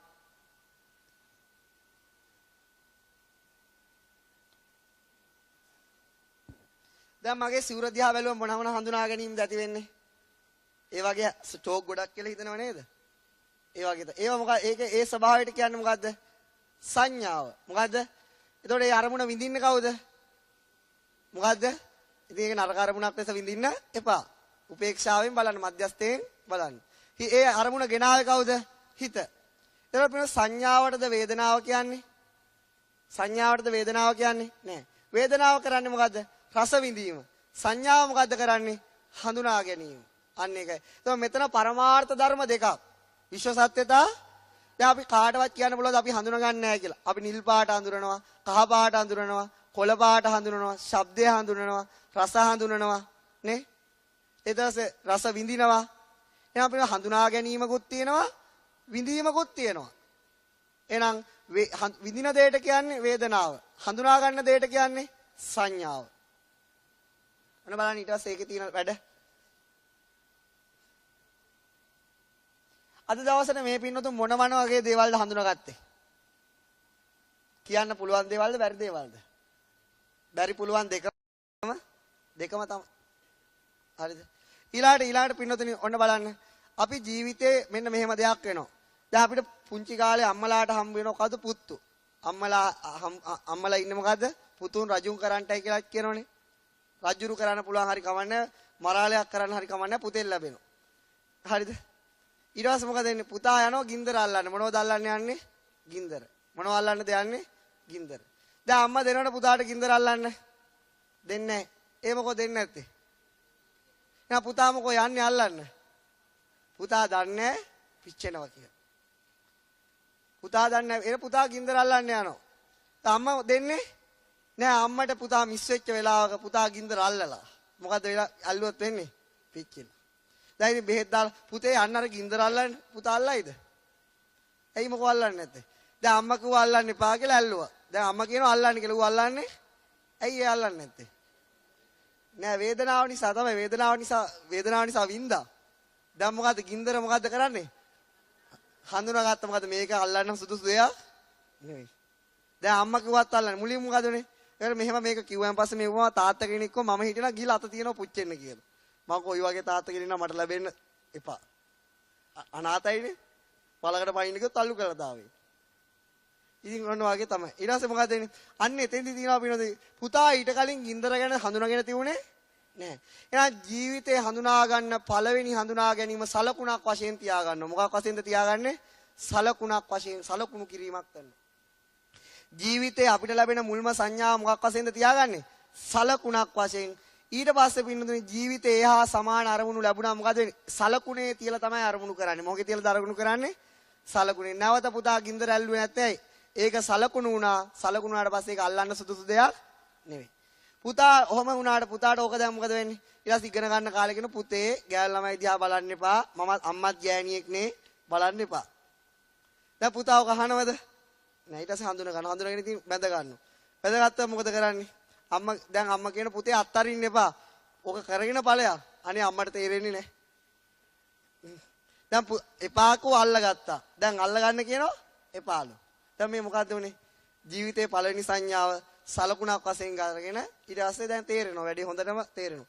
ඉතින් මේ වගේ දේවල් අපිට වෙනවා. අපි පින්නතුනේ ජීවත් වෙනවා කියලා කියන්නේ එක පැත්තකින් මොකක් කරන එකද? මොකක් කරන එකද ජීවත් වෙනවා කියලා කියන්නේ? සලකුණු කරන එක. මොකක් කරන එකද? අපිට මේ සලකුණු මුලින්ම දෙන්නේ අම්මා. අම්මා කියන මේ තමයි අම්මා මුලින්ම ගන්න සලකුණ. ඔයා මගේ අම්මා. එහෙනම් අම්මා. දැන් ඊට පස්සේ එහෙම ඒ දරුවා අඳුරනවද නැද්ද? දැන් වෙන කෙනෙක් ගියාම බයයි. රාස්සෙක් ගාවට ගියාම අඬනවා. අම්මේ කියනකොට මොකද වෙන්නේ? අතට යනවා. දැන් රාස්සයත් අඳුරනවා අම්මත් අඳුරනවා. අම්මා කියන පුතේ යා රාස්සෙන් නෙමෙයි බාප්පා. බාප්පේ. ඔය වගේ තමයි. ඊළඟට පින්නතුනි මොකද වෙන්නේ? මේ තාත්තා. ඊළඟට මොකද වෙන්නේ? ඔය ආකාරයට පුතා අහනවා. පුතා දැන් හඳුනා ගන්න try එකක් දෙනවා. අම්මා ඉතින් කියලා දෙනවා. ඉතින් දැන් හඳුනා දැන් පුතා අම්මේ තාත්තේ ආච්චි අම්මට හරිය සතුටුයි. අම්මට මේ මොකද්ද සතුට? පුතාට මේ හඳුනා ගැනීම හුරු වෙලා. නේ අපි ආසයන්නේ පොඩි ළමයි නිකන් දක්ෂ දේවල් කියනවා අහන්න. එයා ඇත්තටම මොකද්ද කරේ? එයා අර මුලින්ම ජීවිතේ ලැබුණු සංඥා අඳුරගත්තා. අර අපි දකින්නනේ පුංචි ළමයින්ට අර මොකද්ද අම්මේ? අර මොකද්ද තාත්තේ? එහෙම කියලා අහනව නේද? එයා මොකද එයාට ඊට කලින් ඒක සලකුණ ඊට කලින් හම්බ වෙච්ච දෙයක් නෙවෙයි. ඊට පස්සේ හොඳම දේ වෙන්නේ කලිසම් කොටයක් යවල ඉස්කෝලේට යන එක. අන්න ඊට පස්සේ දෙනවා ඉන්නව කවුද? ටීචර්. ඊළඟ යන MOTHER කියලා ලියන්න කවුද මේක මෙහෙම ලිව්වම අයිතන වෙන විදියකට හඳින්නවා. ඊට පස්සේ අම්මා මතකයි ඊට පස්සේ මොකද? මද මම. ඊට පස්සේ මොකද වෙන්නේ? ෆාදර්. ওই විදියට පින්නතනේ හඳුනා ගැනීම සෑහෙන සංඛ්‍යාවක් ඉගෙන ගන්නවා කියන්නේ මොකද? හඳුනා ගැනීම කරන එක. ඊට පස්සේ එක වසර ඉවරයි, දෙක වසරයි, තුන වසරයි යනවා මොකද? හතර වසර. තුනේ ඉඳලා පටන් ගන්නවා මොකද? ශිෂ්‍යත්වයට හඳුනා ගැනීම උදව් කරන්න. මොනවාද? ශිෂ්‍යත්ව. ඒක දැන් කියන්න ඕනේ මේ මොකද්ද? ඔයකට අපේ අම්මලාටත් විභාගයක් තිබුණා මොකද? හරියටම හඳුනාගත්තද නැද්ද කියලා බලා ගන්න තිබුණා. ඒ තරමට පොවනවා ශිෂ්‍යත්ව. ඊළඟ පන්ති වලට 3 වසරේ ඉඳලා යවනවනේ පුංචි පැටව පන්ති වලට. මොකද ගොඩාක් හඳුනා ගැනීම තියන. නිතර සංඥාවක් දුන්නොත් ඒක මතක තියෙනවයි කියලා දන්නවා. දැන් අපි දන්නවා යම් දෙයක් අපිට නිතර හඳුනා ගන්න ලැබෙනවා නම් මොකද වෙන්නේ? ඒ සංඥාව හිතට අරමුණු කරන්න ලේසි. ඉතින් දැන් මොකද ඕකට යවනවා. ඉතින් ඔහම යවලා 4 වසරේ ළමෙක් මෙන්න තිබුණා මෙන්න මේ වගේ ප්‍රශ්නයකට පිළිතුරු සපයන්න. මොකද්ද? ගැඩොල් ටිකක් බඳින කෙනෙක් හිටියා. මේ ගැඩොල් මෙහෙම එක උඩ තියෙනවා. එයා ලියනවා මොකද්ද? මොකද්ද ලියන්නේ? අමේෂන්. මොකද්ද ලියන්නේ? මේ පෙදරේරුවේ. කවුද? පෙදරේරුවේ. ඊළඟට තියෙනවා මේ ලීයක් ගානවා. ලී හේතු කරලා කියතක් කියලා. එයා ලියනවා කවුද? මොකද්ද? කාපෙන්ටර්. ඊළඟට ලස්සන සාරියක් ඇඳලා වයිට් බෝඩ් එකක නෙමෙයි බ්ලැක් බෝඩ් එකක නෙමෙයි මොකද්ද ග්‍රීන් බෝඩ් එකක නෙමෙයි වයිට් බෝඩ් එකක උගන්වනවා. එතකොට කවුද? ටීචර්. ඊට කහයිරි ටිකක් ගාව ඉන්නවා අර කෝට් එකක් දාලා තොප්පියක් දාලා තරුවක් තියෙන්නේ බෞද්ධ ලාංඡනය ගහපු කෙනෙක්. කවුද? පාරේ යන්න ලොකුම බාධාවක්. ළමයා ලියන්නේ මොකද්ද? එයාගේ හඳුනා ගැනීම එයා පාරේ යන්න ලොකුම බාධාවක්. දැන් මොකද ටීචර් කරන්නේ? ටීචර් මේකට වැරදි දාලා. එයා මොකද ටීචර්ට තාම තේරෙන්නේ නැහැ මේගොල්ලෝ පාරේ යන්න තාම ලොකුම බාධාවක් බව. ලියනවද නැද්ද? ලියනවා. ඇත්තටම ළමයට තේරුණ දේ ටීචර්ට තේරුනේ. ඒ නිසා සමහර සංඥාවල තාම ටීචර්ලා අතරමං වෙලා ඉන්නේ. ළමයි 3 වසරේ ළමයින්ට තේරුම් ගන්න පුළුවන්. මම කියන්නේ තේරුන්නේ නැහනේ. නොතේරුණා නම් හොඳයි. කවුරුත් එහෙම මෙහෙ නැහනේ ඇවිල්ලා. තේරෙනවා. ඒ නිසා ඒ වගේ. ඒ වගේ තමයි අපිට තවත් අවස්ථාවක්. දැන් ඔන්න මෙහෙම ඔන්න වයිත් බලන්න. දැන් අපි යනවා කොහේ හරි විනෝද චාරිකාවක් යනවා. බස් එකේ යන්නේ කියලා හිතමු. ඉස්සරහා ටයර් එක ඩෝස් ගාලා යනවා. යනවනේ චාරිකාවලදී ටයර් එක. ඊට පස්සේ පින්නතනේ මොකද වෙන්නේ? දැන් අර කවුරුවත් දන්නේ නැති පිරිමි ළමයි දෙන්නේ 3 දෙනෙක් ඇවිල්ලා අර නට් ගලවනවා. ඊට අර ස්පෙයාවිල් එක අරගෙන දානවා. දැන් අර බස් එකේ ඉන්න අම්මලා තාත්තලාට ළමයි පිළිබඳව තියෙන මොන සලකුණක්ද? මීට කලින් දැකලත් නැහැ. හොඳයිද නරකයිද? හොඳ සලකුණක්ද ලැබෙන නරක සලකුණ? අනේ බලන්න මෙන්න දරුවෝ හදපු අම්මලාත් බුදු වේවා. ටයර් එකක් විතරයි දැම්මේ. ඊට පස්සේ මොකද වෙන්නේ? අවුරුද්දකින් විතරයි අර ළමයි දැක්කොත් අපිට හිතෙන්නේ මොකද්ද? හොඳයි කියලාද නරකයි කියලාද? හොඳයි. ඇයි අපිට එහෙම හිතෙන්නේ? අපි ජීවිතේ මුලින්ම මේකට ඒ අය පිළිබඳව ගත්තේ හොඳ සලකුණ. ඒතකොට ඒ අය නරක වෙලා තියෙන්න බැරිද?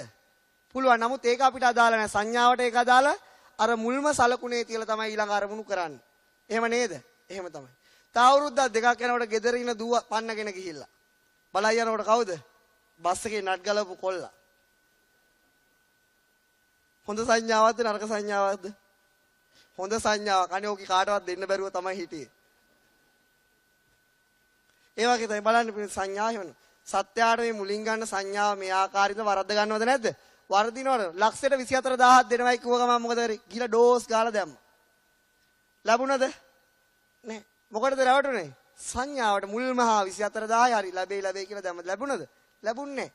ඒ දැමුනේ සංඥාවෙන් තමයි මේ සත්‍ය රවටන්නේ. යා හිතනවා හිත අරමුණක් පාසා වෙනස් වෙනවා. නමුත් එයා හිතනවා මුල් සලකුණේ විදියටම ඉස්සරහටත් වෙයි කියලා. ඔන්න තවත් අවස්ථාවක් මේ සංඥා වර්ධිච්ච. ඊට පස්සේ වෙනදොන අපි මම ගෙදර ඉන්න වෙලාවේ එක දවසක් ටීවී එක මෙහෙම බල ඉන්න වෙලාවේ පුටුවට වෙලා ආව මේ ළමෙක් අපේ වයසෙම විතර බෑග් එක උත් එල්ලගෙන ඇවිල්ලා එකපාරට මට සර් කියලා කතා කරා. යකෝ ජීවිතේට කවුරුවත් මට සර් කියලා නෑ. මොකද්ද මේ මොකක් හරි මේ ලකුණක් ලැබෙනවලු මේ බඩුවක් අලවි කරගන්න ඕනලු. සර් එකක් ගන්නවද කියලා ඇහුවා. මට දැන් ඇල්ලුවේ නෑ වැඩේ. හැබැයි පොඩ්ඩක් උඩ ගියානේ. එහෙම අහනකොට ගියා උඩ යනවා. IB අපේ ආච්චි ආවා. මැඩම් කියලා කතා කරා. ආච්චි ගාව පුතේ මොනවද ගන්න තියෙන කියලා ඔක්කොම ගත්තා. ඒ මදිවට කන්නත් බොන්නත් දුන්නා. ඊට මම ඊට පස්සේ යන ගමන් මම අහුවා කොහෙද මෙහෙම තොරතුරු ටික අහලා ඊට පස්සේ දැන් සර් පාට් එකෙන් නිකන් මල්ලි අයියේ කියන තත්ත්වයට ගත්තා. අරගෙන ඉන්න මම අහුවා මොකද්ද මේ කරන්නේ? මේ මෙහෙම දෙයක් මම මටත් එන්න බැරිද? පුළුවන් කිව්වා. ඊට පස්සේ මටත් ඒ වෙලාවේ ගෙදර ඉඳලා එපා වෙලා තිබුණේ. මං ඊට පස්සේ මොකද කරේ? ඊළඟට ෆෝන් නම්බර් එක අහගෙන ගියා දැන්. මේ මොකද්ද මේ ඩිරෙක්ට් මාකටිං? එහෙම තන. දැන් ගියාට පස්සේ මොකද්ද කරන්න තියෙන්නේ? දැන් එතන වෙනම කියලා දෙනවා. මෙන්න මෙහෙම කතා කරන්න ඕනේ, මෙහෙම කරන්න ඕනේ, මෙහෙම. හැබැයි තියෙන ඔක්කොම බාලා බාණ්ඩ. දැන් ඊට පස්සේ මටත් දුන්නාර බඩු බෑග් එකකුත් දුන්න. දැන් මේ පුරුදු වෙන්න මේ ආපු යාළුවත් එක්කම යන්න කියලා. මෙහා යනවා මැඩම් කියලා කතා කරනවා දැක්ක ගමන්. රුපියල් 30ක් වටින කියුටෙස් එක රුපියල් 300කට දෙනවනේ මේ මිනිස්සයා. කොහොමද දෙන්නේ? ජීවිතේ අර මැඩම් කියලා අහන සංඥාව අහන පුදුම ආසාවකින් අපේ අම්මලා පසු වෙන්නේ. ඊට පස්සේ මොකද වෙන්නේ? ඊට මමත් දැන් කොහොම බල ඉතල මට කිව්වා දැන් ගිහින් ගෙදරකට තනියම විකුණන්න කියලා. මම ගිහලා මැඩම් කියලා කිව්වා. ඵලයයි යකෝ යන්න කියලා කිව්වා. ඒ කියන්නේ ඒ සංඥාව කියන ක්‍රමයේ රටාවක් තියෙන්න ඕන. මට තේරුණා කියපු ක්‍රමේ හරියන්නේ නෑ.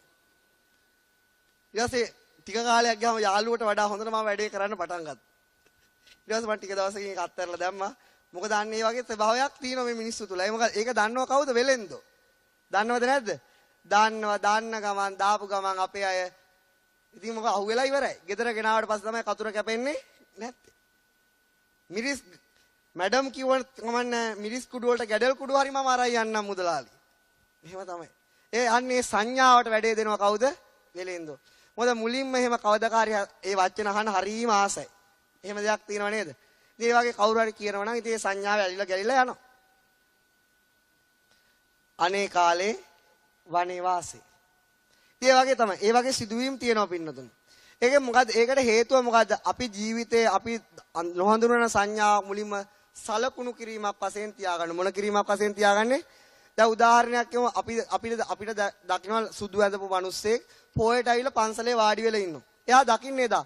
අපිට එයා පිළිබඳව එන හැඟීම මොන හැඟීමක්ද? උපාසක කෙනෙක් නේ. හොඳ පින්වත් මිනිස්සෙක් කියලා එනවා. නමුත් මේ ඉන්නේ පුදුම දාමරිකයෙක් වෙන්න බැරිද? පුළුවන්. නමුත් එයා ආයිත් මගදී දකින්නකොට මොකද වෙන්නේ? අන්න බලන්න පන්සලේ සිලුත් ගන්නවා. දැන් මොන සංඥාවද කියලාද අඳුරගන්නේ? මුලින් දැකපු සංඥාවට අනුරූපව තමයි අඳුරා ගැනීම කරන්නේ. ඊට දැන් අපි කියමු හොඳ සත්ගුණවත් මිනිස්සෙක් ඉන්නවා. අපි යනකොට මෙයා කාට හරි බැනගෙන යන විදිය තමයි අපි ජීවිතේ මුල් වතාවේ දකින්නේ. කාටද මිනිස්සෙට බැනගෙන ගහන්න යනවා. දැන් අපි මෙයා නැවත දකින්නකොට අපිට හිතෙන්නේ මොකේද? හාපෝ it is very danger. ඌ හරි දරුණුයි. නමුත් සමහර විට පින්නතුනේ සීලවන්ත මිනිස්සෙක් වෙන්නත් පුළුවන්. ඒ වෙනකොට බණ භාවනා කරන කෙනෙක් වෙන්නත් පුළුවන්. අපි නමුත් හඳුනගන්නේ මොකද? ජීවිතේ මුල් වතාවට දැකපු දැක්ම නිසා. ඊට අනුව තමයි ඉස්සරහට බලන්නේ යාගෙන හඳුන්වන්නේ. හරිද වැරදිද? හරි වැරදි. සත්‍ය ඒක නෙවෙයි. සත්‍ය සංඥාවෙන් පෙන්නපු දේ අපිට ඕක වෙන්නේ නැද්ද? හොඳම මිනිස්සු අපිට අඳුර ගන්න බෑ. නරකම මිනිස්සු හොඳයි කියලා අඳුරගෙන රැවටිලා නැද්ද? රැවටෙනවා. ඒ රැවටීම කරන්නේ කවුද? තමන්ට ජීවිතේ මුලින්ම දෙන සංඥාව. ඒ නිසා මොන නරක මිනිස්සෙක් වුණා නැහැ සුදු ඇඳලා ටයි එක දාලා ගිහලා සර් මැඩම් කියලා ඉංග්‍රීසි වචන දෙකක් දාලා කතා කරන වැඩේ ඕකේ අන්න දක්ෂයෙක් අන්න ඉගෙනගෙන තියෙන කියලා හිතනවද නැද්ද? හිතෙනවා. දැන් අපිත් ඕක දන්නවනේ. ඒක යනකොට මුලින්ම යන්න ඕන කොහමද? කෙස් ටික බාලා බිම බලාගෙන ගියා නම් වැඩේ ඕකේ. ඒ ජීවිතේ ගන්න මුල්ම සංඥාව තමයි හොඳට දෙන්න ඕන. ඒකෙන් තමයි ඊට පස්සේ බලන්නේ නැද්ද? එදා මේ පින්නතුන් උනත් කවුරු හරි මුලින් හඳුන ආවට පස්සේ මොනතරම් විප්ලවයක් කරනවද තමන් හොඳ කෙනෙක් කියලා පෙන්නන්නේ නැද්ද? නිකන් කතාව අඩුවෙන් කතා කරලා ඊට පස්සේ මොකද වෙන්නේ? නිකන් හරි හිමින් කතා කරලා අහිංසක විදියට කතා කරලා මේ පෙන්වන්න හදන්නේ මොකද? මමත් හොඳ කෙනෙක්. ඔයා ඒ විදියට මාව අයිඩෙන්ටිෆයි කරන්න. මුළු ජීවිතේම මහන්සි වෙන්නේ ඕකට නෙවෙයි අලුතෙන් කවුරු හරි හම්බ වුණාම. ඇයි? මේ සංඥාව ගැන දන්නේ නැහැ. නමුත් එයා දන්නවා ජීවිතේ මුලින් හොඳ සලකුණක් දුන්නට පස්සේ වැඩේ හරි කියලා. හැබැයි වැඩේ බ්‍රේක් වෙන්නත් පුළුවන් ඇත්ත හොයන කවුරු හරි ආව. නමුත් ඒක ඒ ආකාරය තමයි මේ ලෝක ස්වභාවය. ඊළඟට මේක දන්නවා ඊළඟට කවුද මගුල් කපුවෝ? කවුද දන්නේ? කපුවෝ. කොට හරි කමන්නේ, කළු වඳුරෙක් හරි කමන්නේ, හොඳට අන්දලා කියපු ගම අහු වෙනවද නැද්ද? අහු වෙනවා. මොන මනමාලි හරි කමන්නේ, පොඩ්ඩක් වේල් එකක් දාලා කපුවගෙන හොඳ ලස්සනට උස සපත්තු දෙකක් දාලා ගන්න. අහු වෙනවද නැද්ද? අහු වෙනවා. ඒ ජීවිතේ මුලින්ම දෙන සංඥාව හොඳ එකක් දෙන්න ඕනද නැද්ද? දෙන්න ඕන කියලා කපු මහත්තයා දන්නවා. ඒ නිසා කපුවන්ට මේ සංඥාව පිළිබඳව මෙහෙම දැනගත්තේ නැතුණාට හොඳ වැටහීමක් තියෙනවා. නැද්ද? තියෙනවා. ඒ නිසා තමයි මට යාළුවෙක් හිටියා ලස්සනට අඳින්නෙම නැහැ. බලන්න ගියාලු කවුද? කපු මහත්තයෙක් ගෝල හොඳට 10000ක් විතර කෝට් එකක් අරගෙන රෙන්ට් එකට හරි ගන්න හොඳට ඇඳලා මිනිස්සෙක් වගේ එනවා. ගියා විතරයිලු කැමති වුණාලු. එදයි ජීවිතේ දැක්ක මුල්ම සංඥාව අනුව වැඩේ ඕකේ. ඉතින් ඒ වගේ ස්වභාවයක් තියෙනවා. මොකද ඒක වෙන්නේ හිතගන්නේ අරමුණක්. ඒ අරමුණ හඳුනගන්නේ කවුද? සංඥාව. ජීවිතේ ලැබෙන මුල්ම සංඥාවක් කුමක් වශයෙන්ද තියාගන්නේ? සලකුණක් වශයෙන් තියාගන්න. මොකක් වශයෙන්ද තියාගන්නේ? සලකුණක්. දැන් බුද්ධ කාලේ තිබිච්ච දෙයක්. අපි අහලා තියෙනවා හැමෝම අඟුලිමාල ස්වාමීන් වහන්සේ ගැන. මොන ස්වාමීන් වහන්සේ ගැනද? අඟුලිමාල ස්වාමීන් වහන්සේ ගැන. අඟුලිමාල ස්වාමීන් වහන්සේ කියන්නේ අඟිලි 1000කටත් වඩා කපපු මනුස්ස ඝාතනය කරලා ගිහි ජීවිතයක් ගත කරපු කෙනෙක්. එතකොට පින්නතුනි මෙන්න මේ පුද්ගලයා ලෞතර බුදුරජාණන් වහන්සේගේ අමා ධර්මයෙන් නැහැවිලා ඒ සංඥාව වෙනස් කරගෙන මොකද වුනේ? අමා ධර්මයේ කියන සංඥා ඉගෙනගෙන ජීවිතේ වෙනස් කරගත්තා. පරිවර්තනය කරගත්තා. එතකොට පින්නතුනි මොකද වුනේ? මේ අඟුලිමාල ස්වාමීන් වහන්සේ පිණ්ඩපාතේ වඩිනකොට ගෙවල් වල මිනිස්සු මොකද කරේ? ගල් ගැහුවා. ඇයි ගල් ගැහුවේ? ඔන්න අපේ අක්කා මරපු එක ආයෙනවා. ඔන්න අපේ තාත්තා මරපු එක ආයෙනවා. ඇත්තටම දැන් ගල් ගහන්නේ කාටද? මුලින් දැනගත්ත සංඥාවට. එතකොට අඟුලිමාල ස්වාමීන් වහන්සේ මරවරේක් මුනිවරේක් බවට පත් වෙලා අවසන්. නමුත් මිනිස්සු බලන්නේ මොන සංඥාවෙන්ද? මුලින් සංඥාවෙන්. අන්න ඒකයි තියෙන සත්‍යයා මේ සංඥාවෙන් හඳුනා ගන්න ගියාට ඒක ලේසි දෙයක් නෙවෙයි. මොකද මුලින් තියෙන සංඥාව අපි ඊළඟ කාලයක් එක්ක යනකොට වෙනස් වෙන්න පුළුවන්ද බැරිද? අද දුස්සීලවත් කෙනා හෙට සිල්වත් වෙන්න පුළුවන්ද බැරිද? පුළුවන්. මොකද හිත අරමුණෙන් අරමුණට අද අරමුණ දුසිල්වත් වීම නම් හෙට අරමුණ උනොත් සිල්වත් වීම යා වෙනස් වෙනවා. නමුත් අපි බලන්නේ මොන විදියටද? මුලින් දැක්ක විදියට තමයි බලන්නේ. මුලින් බලන්නේ. ඒ නිසා අපි සමාජය තුල වැරදි සංඥාවක් දුන්නොත් ඒක අපි කොච්චර වෙනස් කරත් අයිත් එක වෙනස් කරන එක ලේසි දෙයක් නෙවෙයි. මොකද මුල් සංඥාවේ තියලා තමයි ඉස්සරහට බලන්නේ. ඊළඟ දේ තමයි පින්නතුනි මොකද්ද වෙන්නේ? ඒ වගේම අද සිල්වත් කෙනෙක් හිට දුස්සීල වෙන්න බැරිද? පුළුවන්. අරමුණෙන් අරමුණට හිත වෙනස්. අද සිල් රකින්න ඕන කියලා හිතට හෙට සිඳුන සිල් රකින්න ඕන නෑ කියලා මොකද වෙන්නේ? හැබැයි අද අපි අඳුරගත්තේ ආ මුලින් අඳුරගන්නු සීලවන්තයෙක් කියලා. නමුත් ඉස්සරහට එහෙම වෙන්නත් පුළුවන්, නොවෙන්නත් පුළුවන්. ඇත්ත ඒකයි. It is universal truth. නමුත් අපි හිතන්නේ කවුද? එදා හිටපු කෙනාම තමයි. සමහර වෙලාවට අපිට හිතා ගන්න බැරි සංඥාව අපේ හිත දෙදරලා යනවා, පිළිගන්න සූදානම් නැහැ. නමුත් ඇත්තටම ජීවිතය කියලා කියන්නේ අරමුණෙන් අරමුණට වෙනස් වීම. අරමුණෙන් අරමුණට වෙනස් වෙනවා නම් හිත ගන්න අරමුණ තමයි සංඥාවෙන් අඳුරගන්නේ. හිත ගන්න අරමුණ තමයි සංඥාවෙන් අඳුරගන්නේ. එහෙනම් පින්නතුනි මොකක්ද වෙන්නේ? හිත ගන්න අරමුණ නම් සංඥාවෙන් අඳුරගන්නේ. අරමුණෙන් අරමුණට හිත වෙනස් වෙනවා නම් අරමුණෙන් අරමුණට මොකද්ද වෙනස් වෙන්නේ? සංඥාව වෙනස් වෙනවා. නමුත් අපිට හිතෙන්නේ කොහොමද? හඳුනා ගන්න දේ වෙනස් වෙන්නේ නැහැ කියලා. අපිට හිතෙන්නේම කොහොමද? මම හඳුනාගත්ත දේ නිවැරදි, ඒක කවදාවත් වෙනස් වෙන එකක් නෙවෙයි කියලා. එහෙනම් මේ සංඥාව නිසා සත්‍යයට උපදිනවා මොකද්ද? නිට්ටයයි කියන හැඟීම. මොන හැඟීමද ඇති වෙන්නේ? නිට්ටය හැඟීම ඇති වෙනවා. මොන හැඟීමද පින්නතුනේ ඇති වෙන්නේ? නිට්ටය හැඟීම. නිට්ටය හැඟීම කියලා කියන්නේ මොකද්ද? හිතගත්තේ මොකද්ද? අරමුණ. ගත්තේ අරමුණ. එතකොට හිත ගන්න අරමුණ හඳුනා ගන්න දෙයට මොකද්ද කියන්නේ? පාලියෙන් සංඥාව. සිංහලෙන් කියන්නේ හඳුනා ගැනීම.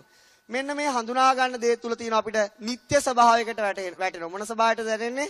නිත්‍ය. නිත්‍යයි කියන්නේ මොකද්ද? වෙනස් වෙන්නේ නැහැ කියලා හිතන ස්වභාවයක් හිතේ තියෙනවා. මොන ස්වභාවයක්ද හිතට ඇති වෙන්නේ? වෙනස් වෙන්නේ නැහැ. ඒකට ඒ ස්වභාවයට පාලියෙන් කියන්නේ නිත්‍ය ස්වභාවය කියලා. නිත්‍ය ස්වභාවය කියලා කියන්නේ මොකද්ද?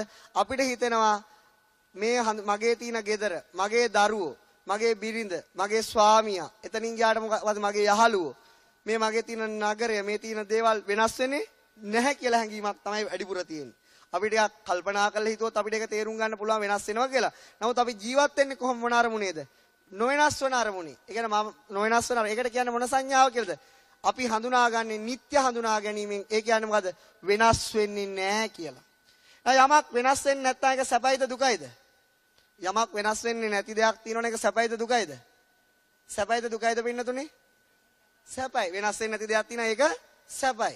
එහෙනම් අපි වෙනස් වෙන්නේ නැහැ කියනකොට තවත් හඳුනා ගැනීමක් ලෝකේ කරන මොකද? ලෝකය සැපයි කියලා හඳුනා ගැනීමට. මොන හඳුනා ගැනීමකට දෙන්නේ? සැපයි කියලා හඳුනා ගැනීමට එනවා. ඊට පස්සේ යමක් වෙනස් වෙන්නේත් නැත්තම් යමක වෙනස් වෙන්නේ නැති දේ සැපයි නම් ඊළඟට එනවා මොකද? Tamanට ඕන විදියට මේ ලෝකය පවත්වන්න පුළුවන් කියන එකකට කියන්නේ මොකද? ආත්ම සංඥාව ඇති වෙනවා. මොන සංඥාවද ඇති වෙන්නේ? ආත්ම සංඥාව. අපි ලෝකේ දිහා හඳුනාගන්නේ පින්නතුනි නිත්‍ය සුඛ ආත්ම සංඥාවයි. මොන සංඥාවෙන්ද හඳුනාගන්නේ? නිත්‍ය සුඛ ආත්ම සංඥාවෙන් මේ ලෝකේ දිහා බලන්නේ. ඒ කියන්නේ මොකද්ද? හිත ගන්නව අරමුණක් අපිට හිතනවා වෙනස් වෙන්නේ නැහැ කියලා. ඒ සංඥාවට මොකද්ද කියන්නේ? නිත්‍ය. යමක් වෙනස් වෙන්නේ නැත්නම් එවෙලෙම හිතනවා මොකද්ද? සැප. එවෙලෙම හිතනවා මොකද්ද? මට ඕන විදිහට මගේ ඇඟ, මට ඕන විදිහට මගේ මහත්තයා, මට ඕන විදිහට මගේ යාළුවා, මට ඕන විදිහට මගේ අම්මා, මට ඕන විදිහට මගේ ගෙදර පවත්වන්න පුළුවන්. ඒකට කියන්නේ මොකද්ද? ආත්මීය ස්වභාවයක් ඇති වෙනවා. මොන ස්වභාවයක් ඇති වෙන්නේ? ආත්මීය ස්වභාවය කියන්නේ ඕන විදිහට පවත්වන්න පුළුවන් කියන අදහසට ඇති වෙනවා. අපිට කොහොම නෙවෙයිද හිතෙන්නේ? අපි හිතන හැම දෙයක් තුළම අපිට හිතෙනවා අපිට ඕන විදිහට හැම දෙයක් පවතිනවා කියලා නේද? ඒ ඇති වෙන්නේ මොකද්ද? සංඥාව අපි වරද්ද ගන්නවා. මොකද්ද වරද්ද ගන්නෙ? සංඥාවෙන් වරද්ද කරන්නේ. එහෙනම් අපි එක පැත්තකින් මේ පරමාර්ථ ධර්ම අපි ඉගෙන ගන්න මොකද්ද? වරදින සංඥාව නිවැරදි කරගන්න. මොකටද අපි මේ පරමාර්ථ ධර්ම ඉගෙන ගන්නෙ? වරදින සංඥාව නිවැරදි කරගන්න. එහෙනම් අපි නතුනි මේ ලෝකේ නිවැරදිම සංඥාව මොකද්ද? සෑම මොහොතක්ම වෙනස් වෙනවා කියන එක. අන්නේ සංඥාව මොකද්ද? ඒ හඳුනා ගැනීම අනිත්‍ය සංඥා. මොකද්ද ඒකට කියන්නේ? අනිත්‍ය. අනිත්‍ය සංඥා කියන එකේ තේරුම මොකද්ද? සෑම මොහොතක්ම වෙනස් වෙනවා කියලා හඳුනා ගැනීම. ඊළඟට යමක් වෙනස් වෙනවා නම් ඒක සැපයිද දුකයිද? දුකයි. එහෙනම් ඊළඟ ලෝකයේ තියෙන සත්‍යම යුනිවර්සල් ට්‍රුත් එක මොකද්ද? දුක්ඛ සංඥා. ඒ කියන්නේ අසුභ සංඥා. ඊළඟට පිළිද යමක් වෙනස් වෙනවා නම් සෑම මොහොතකම යමක් දුකටපත් වෙනවා නම් ඒක අපිට ඕන විදිහට පවත්වන්න පුළුවන්ද? බෑ. අපිට කර කියා ගන්න දෙයක් නෑ. එහෙනම් ඊළඟට තියෙන සංඥාව ආත්ම සංඥාව නෙමෙයි අනාත්ම සංඥාව ඕන විදිහට පවත්වන්න බෑ. ලෝකේ දිහා කවුරු හරි මේ විදිහට හඳුනා ගන්නව නම් එයා ලෝකේ හරියට හඳුනා ගන්න කෙනෙක්ද වැරදියට හඳුනා ගන්න කෙනෙක්ද? ලෝකේ දිහා නිට්ටයයි සුඛයි ආත්මයි කියන හඳුනා ගැනීමෙන් ලෝකේ දිහා බලනව නම් එයා මේ ලෝකේ හරියට හඳුනා ගන්න කෙනෙක්ද වැරදියට දිහා හඳුනා ගන්නද? වැරදියට. එහෙනම් අපි වැඩිපුර බලන්නේ මොන සංඥාවෙන්ද? වෙනස් වෙන දේ වෙනස් වෙන්නේ නැහැ කියලා අරමුණු කරනවා. ඇත්තටම සම මොහොතකම උනේ මෙතෙන්ට ඇවිල්ුණත් අරමුණක් පාසා සිත වෙනස් වීමයි. ශරීරය වෙනස් වීමයි. නමුත් අපිට හිතෙන්නේ ඒ ආපු මමම තමයි කියලා. වෙන කෙනෙක් නෙවෙයි නේද? නෑ. ඒ ආපු මමම තමයි කියලා. අන්න එහෙම හිතෙන්නේ මොකද පින්නතුනි? අපි අපේ හඳුනා ගැනීම හිත ගන්න අරමුණේ සංඥාව අපිව මුලාවටපත් කරනවා. මොකටදපත් කරන්නේ? මුලාවටපත් කරනවා. සංඥාව ලෞතුරා බුදුරජාණන් වහන්සේ උපමා කරන්නේ මිරිඟුවකට. මොකටද උපමා කරන්නේ පින්නතුනි? මිරිඟුවකට. මිරිඟුවක් කියලා කියන්නේ මොකක්ද? මිරිඟුවක් කියලා කියන්නේ මුවාට පේනවා මිරිඟුවක්. ජලය පේනවා. හැබැයි එතෙන්ට ගියාම ජලය නැහැ. මිරිඟුවක් කියලා කියන්නේ මොකක්ද? ඇත්තට නැති දෙයක් ඇත්තට පෙන්වන එක. ඇත්තටම නැහැ. ඇත්තටම එහෙම දෙයක් නැහැ. නමුත් ඇත්තයි කියලා පේනවා. ඒකට කියන්නේ මොකද්ද? මිරිඟුව. එහෙනම් පින්නනේ මුවා යන්නේ මිරිඟුව පිස්සපස ගිහිලා මුවා විනාශ වෙනවා. අපිත් මුවෝ තමයි. අපිත් ඇත්තටම නැති දේවල් ඇත්තටම තිය කියලා පිළිගන්නවද නැද්ද? පිළිගන්නවා. අපේ මානසික ස්වභාවය එහෙමයි. එහෙනම් මෙන්න ලෞතුරා බුදුරජාණන් වහන්සේ මේ ලෝකය දිහා දැක්කා. මේ ලෝකය සංඥාව නිසා මොකද වෙන්නේ? දුකට වැටිලා. මොකටද වැටිලා තියෙන්නේ?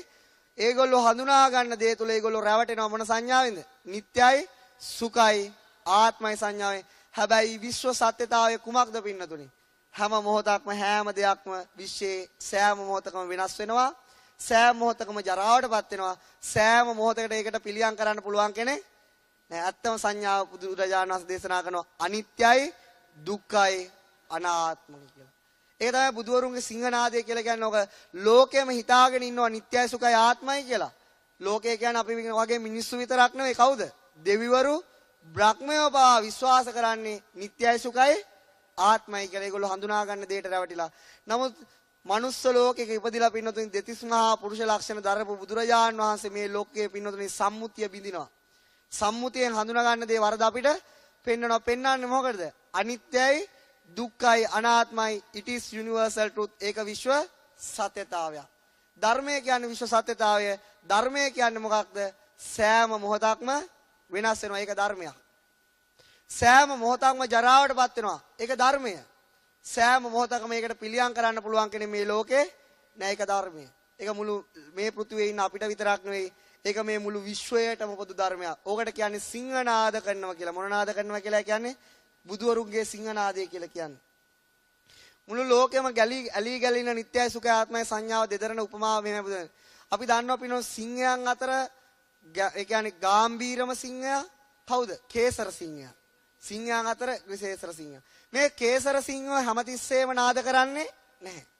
කේසර සිංහයා නාද කරන්න ඕන වෙනකොට ඇඟමැලි කඩලා කේසර දෙපැත්තට පද්දලා ගුහාවෙන් එළියට එනකොට කේසර වල සද්දෙට දන්නවා ඒ හරිය විලක් තිනා විලේ සතු දන්නවා සිංහයා නාද කරන්නේ හැදෙන්නේ නාදේ භයානකයි. මොකද වෙන්නේ? විල පතුලටම යනවා කියනවා පින්නතුනි. ගුල්වල ඉන්න සත්තුන්ට කේසර සද්ද ඇහුනම මොකද වෙන්නේ? සිංහයා නාද කරන්නේ නැද්ද? නාදේ ගම්බීරයි. දරා ගන්න බෑ. ඒ ගුල ඇතුළටම යනවා කියනවා. ඒ වගේම පින්නතුනි මහා විශාල ඇත්තු කේසර සද්ද ඇහුනම මොකද කරන්නේ? සිංහය නාද කරන්න යන්නේ. ඒ නාදය කනට දරා ගන්න පුළුවන්. ඒක ගම්බීරයි. ඒක ඊතරම්ම ප්‍රභාස්වරයි. ඒ නාදය ගම්බීරෝ කියලා නැට්ට මේව කරගෙන පින්නතුනි කැලේ ඇතුළටම යනවා කියනවා.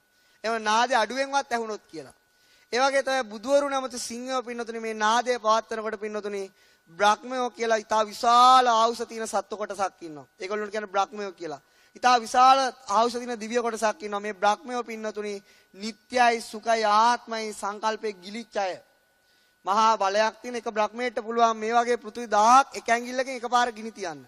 ඒ වගේ මහා බලගතු තියෙන බ්‍රහ්මයෝ මේ පෘථිවියක ආයුෂක් ජීව කාලය ගෙවනවා. ඒ කියන්නේ මේ පෘථිවියේ ආයුෂ මහා කල්ප එකයි. හිතා ගන්නත් බෑ. ඒ කල්ප එකක් ආවුස තියෙන බ්‍රහ්මයෝ ඉන්නවා. මේ පෘථිවිය වගේ 500ක් මේ හැදිලා යනවා. ඒත් ඒගොල්ලෝ මැරෙන්නේ නැහැ, චුත වෙන්නේ නැහැ. මහා කල්ප 500ක් 1000ක් ආවුස තියෙන බ්‍රහ්මයෝ ඉන්නවා. අන්නේ බ්‍රහ්මයෝ හිතාගෙන ඉන්නේ මොකක්ද? මේ ඒගොල්ලෝ ඉපදිච්ච ලෝකේ වෙනස් වෙන්නේ නැහැ. ඒගොල්ලෝ ඉපදිච්ච ලෝකේ දුක කියලා දෙයක් නැහැ. ඒගොල්ලොන්ට කරන්න පුළුවන් ගොඩාක් දේවල් තියෙනවා. ඕන දෙයක් කරන්න පුළුවන්. ඒගොල්ලෝ ආත්මයි කියලා ඒගොල්ලෝ හිතන් ඉන්නේ. බුදුරජාණන් වහන්සේලා දේශනා කරන අපි නම් මිනිස් ලෝකෙනේ ඉන්නේ. අපිට හැමතිස්සෙම තේරෙනවා දුක සැප. නමුත් බ්‍රහ්මයන්ට තියෙන්නේ මොන අරමුණද? සැප අරමුණ විතරයි. ඉතින් ඒගොල්ලොන්ට හිතන්නේ ඒගොල්ලෝ සදාකාලිකයි. ඒගොල්ලෝ දුක් විඳින්න නැති කොටසක් වශයෙන්. අන්නේ අවස්ථාවේ බුදුරජාණන් වහන්සේලා ඒ ලෝක වලට ඇහෙන්න කියනවා. ඕගොල්ලෝ පවා අනිත්‍යයි, දුක්ඛයි, අනාත්මයි කියලා. අන්නේ ඒ වෙලාවට බ්‍රහ්මයෝ පින්නතුණි දෙදරලා යනවා කියනවා. මොකද දෙදරලා යන්නේ? ඒගොල්ලොන්ගේ මතයට පහරක් වැදුනා. අන්නේ අවස්ථාවේ බුදුරජාණන් වහන්සේට අභියෝග කරනවා. අපිට මෙච්චර බලයක් තියෙනවා. එහෙනම් අපේ බලයෙන් කරන්න පුළුවන් දෙයි, ඔයාගේ බලයෙන් කරන්න පුළුවන් දෙයි කියලා අභියෝග කරනවා. බුදුරජාණන් වහන්සේට එහෙම. ඒතර බුදුරජාණන් වහන්සේ පින්නතුනි මේ වගේ අවස්ථා දමනය කරපු බ්‍රහ්මයන් එක්කෙනෙක් තමයි බක. බක කියන්නේ පඬිත කියලා අදහස් වෙන්නේ බක බ්‍රහ්මයා හරහා. මොකද එයා කිව්වා මේ ලෝකේ නිට්ටයයි, සුඛයි, ආත්මයි යා වෙනසෙන කෙනෙක් නෙවෙයි කියලා. අන්නේ සිතවිල්ල දැක්ක බුදුරජාණන් වහන්සේ බඹලොවට ගියා දික්කලතා කකුලන වේගෙන්. ඒ ඉස්සරහදී කිව්වා ඔයා හිතුවේ මොකද්ද? නිට්ටයයි, සුඛයි, ආත්මයි කියලා නේද? අනිත්‍යයි, දුක්ඛයි, අනාත්මයි නැහැ කිව්වා. මට මේ වගේ බලයක් තියෙනවා කිව්වා. ඉතින් ඒ වගේ බලය පෙන්වන්න ගියාම බුදුරජාණන් වහන්සේ ඊටාම බලගත් එර්ධි ප්‍රාතිහාර වලින් দমনය කළා කිව්වා. ඔයා මේ බඹලොවට ආවේ මෙන්න මේ හේතුව නිසා, මේ කර්මය නිසා. ඕකේ තියෙන ඊටාමත් ආවුෂ වැඩි. ඔයා නිට්ටයයි, සුඛයි, ආත්මයි නෙවෙයි. ඔන්න ඔය තියෙන බ්‍රහ්ම ස්වરૂපයට හිත යොමු කරන්න කිව්වා. ධානසිත යොමු කරනකොට මොකෝ වෙන්නේ? රූප ඇති වෙනවා, නැති වෙනවා. ওই හිත් පරම්පරාවේ බලන හිත් පරම්පරාව බලන්නකෝ මොකද වෙන්නේ? අර බලන සිතක් පාසා හිත ඇති වෙනවා, නැති වෙන හිත් පරම්පරාව නිරුද්ධ වෙනවා. අහෝ මමත් වෙනසී යනවා නේද කියලා බුදුරජාණන් වහන්සේට වන්දනා කරා. ඒකයි කියන්නේ ඒවා සිංහනාද කියලා පින්නතුනි. ලෝකෙම ගැලිලා ඉන්නේ නිත්‍ය සුඛාත්ම සංඥාවේ බුදුවරු දේශනා කරනවා මොකද? හැම සංඥාවක්ම වැරදියෝයි. එකම සංඥාවයි හරි මොකද? අනිත්‍යයි, දුක්ඛයි, අනාත්මයි. ඒක තමයි විශ්ව සත්‍යතාවය. අපි කොහොම හිතන් හිටියත් මේ ලෝකෙ වෙනස් වෙන්නේ නැහැ කියලා. වෙනස් වෙන්නේ මොකද්ද? ඇත්තට මේ ලෝකෙට වෙන්නේ මොකද? වෙනස් වීම පමණයි. අපි මේ කොහොම හිතන් හිටියත් අපේ ජීවිත සුන්දරයි සැපයි කියලා වෙන්නේ මොකද? ජරාවටපත් වීම පමණයි. අපි කොහොම හිතන් හිටියත් අපිට ඕන දේවල් කරන්න පුළුවන් කියලා වෙන්නේ මොකද? කිසි දෙයක් අපිට කරන්න පුළුවන් කම නැහැ. ඔය වෙනස් වෙන ස්වභාවයට. වෙනස් වෙන දේ නොවෙනස් කරන්න පුළුවන් කම නැහැ. දැන් අපිට ඕන දේවල් කඩේ යන්න පොලේ යන්න පුළුවන්. නමුත් වෙනස් වීම වෙනස් කරන්න පුළුවන් කම නැහැ. ආත්ම ස්වභාවයක් නැහැ. ඒ නිසා පින්නතුනි එක පැත්තකින් මේ පරමාර්ථ ධර්ම අපි ඉගෙන ගන්නේ මෙන්න මේ ලෝකේ සත්‍ය වශයෙන් හඳුනා ගන්න. දැන් මේ පින්නතුන් මේ වෙනකොට ගොඩාක් දේවල් හඳුනා ගන්න තියෙනවා. සමහර අය වෛද්‍යවරු වෙන්න පුළුවන්, සමහර ඉංජිනේරුවෝ වෙන්න පුළුවන්, සමහර ගණිකාධිකාරීවරු, සමහර ගුරුවරු වෙන්න පුළුවන්. ඒ කියන්නේ මොකද්ද? අනිත් අය නොදන්න සංඥා ගොඩක් තමන් ගාව තියෙනවයි කියන එක. ඒ කියන්නේ හැම කෙනෙක්ටම ඉංජිනේරුවෙක් වෙන්න බෑයි. එයා ඒ හඳුනා ගැනීම හැම කෙනෙක්ටම කරන්න පුළුවන් දෙයක් නෙවෙයි. ඒ වගේ විශේෂිත හඳුනා ගැනීම කරපු අයට විශේෂ නම් දෙනවා. මහාචාර්යවරයෙක්, ආචාර්යවරයෙක්, ඊළඟ ඉංජිනේරුවෙක්, වෛද්‍යවරයෙක්, ගුරුවරයෙක් ඒ ආකාරය තියෙනනේ. ඊට වැඩ මොකද අර මේ කියන්නේ ගෑරේජ් වල කියන්නේ මැකෑනික් කෙනෙක් ওই ආකාරයට දෙනවා. ඉතින් ඒයි මොකද ඒකේ එහෙම 50 වලට බෙදෙන්නේ මොකද?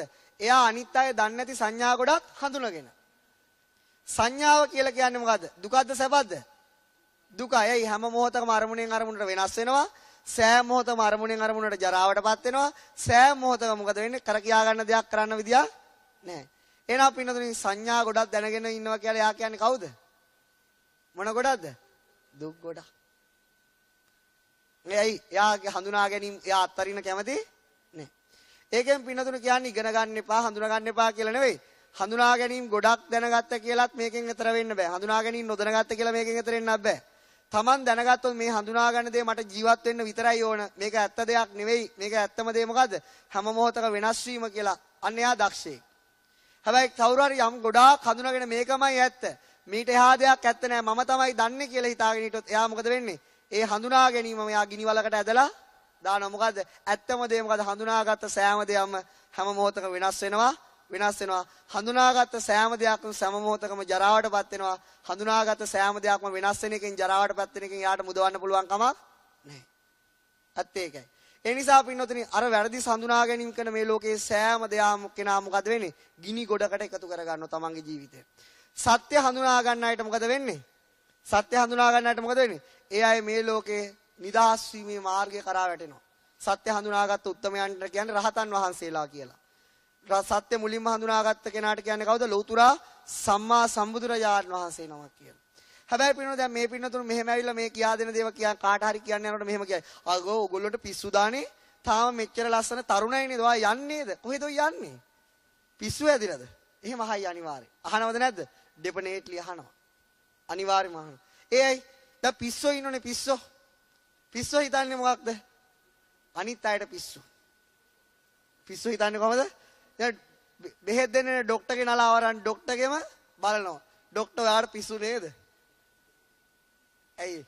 ඒ වගේ තමයි මේ ලෝකේ. ඇයි එහෙම කියන්නේ? මේ ලෝකෙම ඉන්නේ මොකද්ද? නිට්ටයයි සුඛයි ආත්මයි සංඥාවේ. ඊළඟ මේ වෙනස් වීමක් ගැන කතා කරනකොට ජරාවටපත් වීමක් ගැන අනේ ඕගොල්ලන්ට සසර කලකිරිලා නේද? ඇත්තට මොකක් හරි මහත්ය හරි කාත් එක හරි සම්බන්ධයක් පටන් අරගෙනද? ඇයි? දැන් මේ හිතන්නේ මේ අනිත්‍යයි දුක්ඛයි සංඥාව හඳුනගන්නේ කවුද? මේ ලෝකේ එපා වෙච්ච මිනිස්සු. ඒ කියන්නේ මානසික වදයකට ලක් වෙච්ච මිනිස්සු. ඒගොල්ලෝ හිතන්නේ මොකද? අනේ අපි පාටි වලට යන්න ඕන, අපි චාරිකා යන්න ඕන, මේ සැප විඳින්න ඕන එහෙම කියලානේ හිතන්නේ. ඒගොල්ලෝ ලෝකේ දිහා බලන නිට්ටයයි සුඛයි ආත්මයි. කාටද පිස්සු? ඒගොල්ලොන්ට. එනවා ඒගොල්ලෝ කියන්නේ මොකද්ද? අන්තෝ ජටා බහි ජටා. ඒ නිසා අපි යම් සත්‍යයක් මේ ලෝකේ කවුරු හරි ඉගෙන ගන්නවා නම් ඒ සත්‍ය ඉගෙන ගන්න පිරිස අඩුයි. ඒ අය මේ ලෝකෙට පිස්සෙක් වෙනවද නැද්ද? වෙන්න ඕන. නොවුනොත් තමයි ප්‍රශ්නේ. නොවුනොත් ප්‍රශ්නේ මොකද? එහෙනම් හැමෝම මේක ගැන දන්නවා. බලන්න ඕක වෙන්නේ නැද්ද කියලා අනිවාර්යෙන්ම වෙයි. ඒ නිසා කියා දෙනකොට පොඩ්ඩක් පරිස්සමෙන් කියලා දෙන්න. ඊට පිළිවෙල ලෞතුරා බුදුරජාණන් වහන්සේ පින්නතුනේ අපිට අපේ සංඥාව නිවැරදි කරන්න පුදුම මහන්සියක් දරුවා. අපිට මේ තියෙන ඇත්ත ඇස් සැරලා ඇතුළට දාන්න බාර මහන්සියක් ගත්ත කෙනෙක් තමයි ලෞතුරා බුදුරජාණන් වහන්සේ. අපිට පින්නෝනේ සත්‍ය වූ සංඥා වැඩිපුරම කියා දීලා තියෙන මොන සූත්‍රයේද? සත්‍ය වූ සංඥා වැඩිපුරම කියා දීලා තියෙන මොන සූත්‍රයේද? නෑ සත්‍ය වූ සංඥා ගොඩක් එකතු කරලා කෙටි කරලා දීපු තැන නෑ. හැම සූත්‍රයක්ම සත්‍ය සංඥා තමයි. ගිරිමානන්ද සූත්‍රේ මොන සූත්‍රයේද? ගිරිමානන්ද සූත්‍රේ. ගිරිමානන්ද සූත්‍රයේ මොකද්ද කියන්නේ? අනිත්‍ය සංඥා, අසුභ සංඥා, අනාත්ම සංඥා, ආදීනව සංඥා, ප්‍රහාණ සංඥා, අන්න ලෝකේ ඇත්ත සංඥා. මොකද්ද? රූපං අනිච්චා. රූපේ වෙනස් වෙන දෙයක් කියලා හිතන්න කියනවා. ඇත්තද බොරුද? අපි හිතන්නේ මොකද්ද? රූපේ වෙනස් නොවන දෙයක්. මේ කොණ්ඩේ සුදු වෙනවා, මේ බ්ලැක් කෙනා ගන්නවා. අනේ මම ලස්සනයි කියනකොට ආසයි. ඒ කියන්නේ මගේ රූපේ වෙනස් වෙලා ඇත්ත වහනවා. ඇත්ත මොකද්ද? රූපං අනිච්චා. රූපේ වෙනස් වෙන දෙයක්. ඒකෙන් කියන්නේ බ්ලැක් කෙනා ගන්න එපා කියලා නෙමෙයි, ගන්න. හැබැයි තේරුම් ගන්න මොකද්ද? රූපය වෙනස් වෙන දෙයක්. හිත ගන්න අරමුණ මොකද්ද වෙන්නේ? අරමුණක් පාසා වෙනස් වෙනවා. එහෙනම් හිත ගන්න අරමුණ විඳින්නේ කවුද? වේදනාව. වේදනාව සෑම අරමුණ වෙනස් වෙනවා. අනේ මට නම් මාර සැපයි යන්නේ.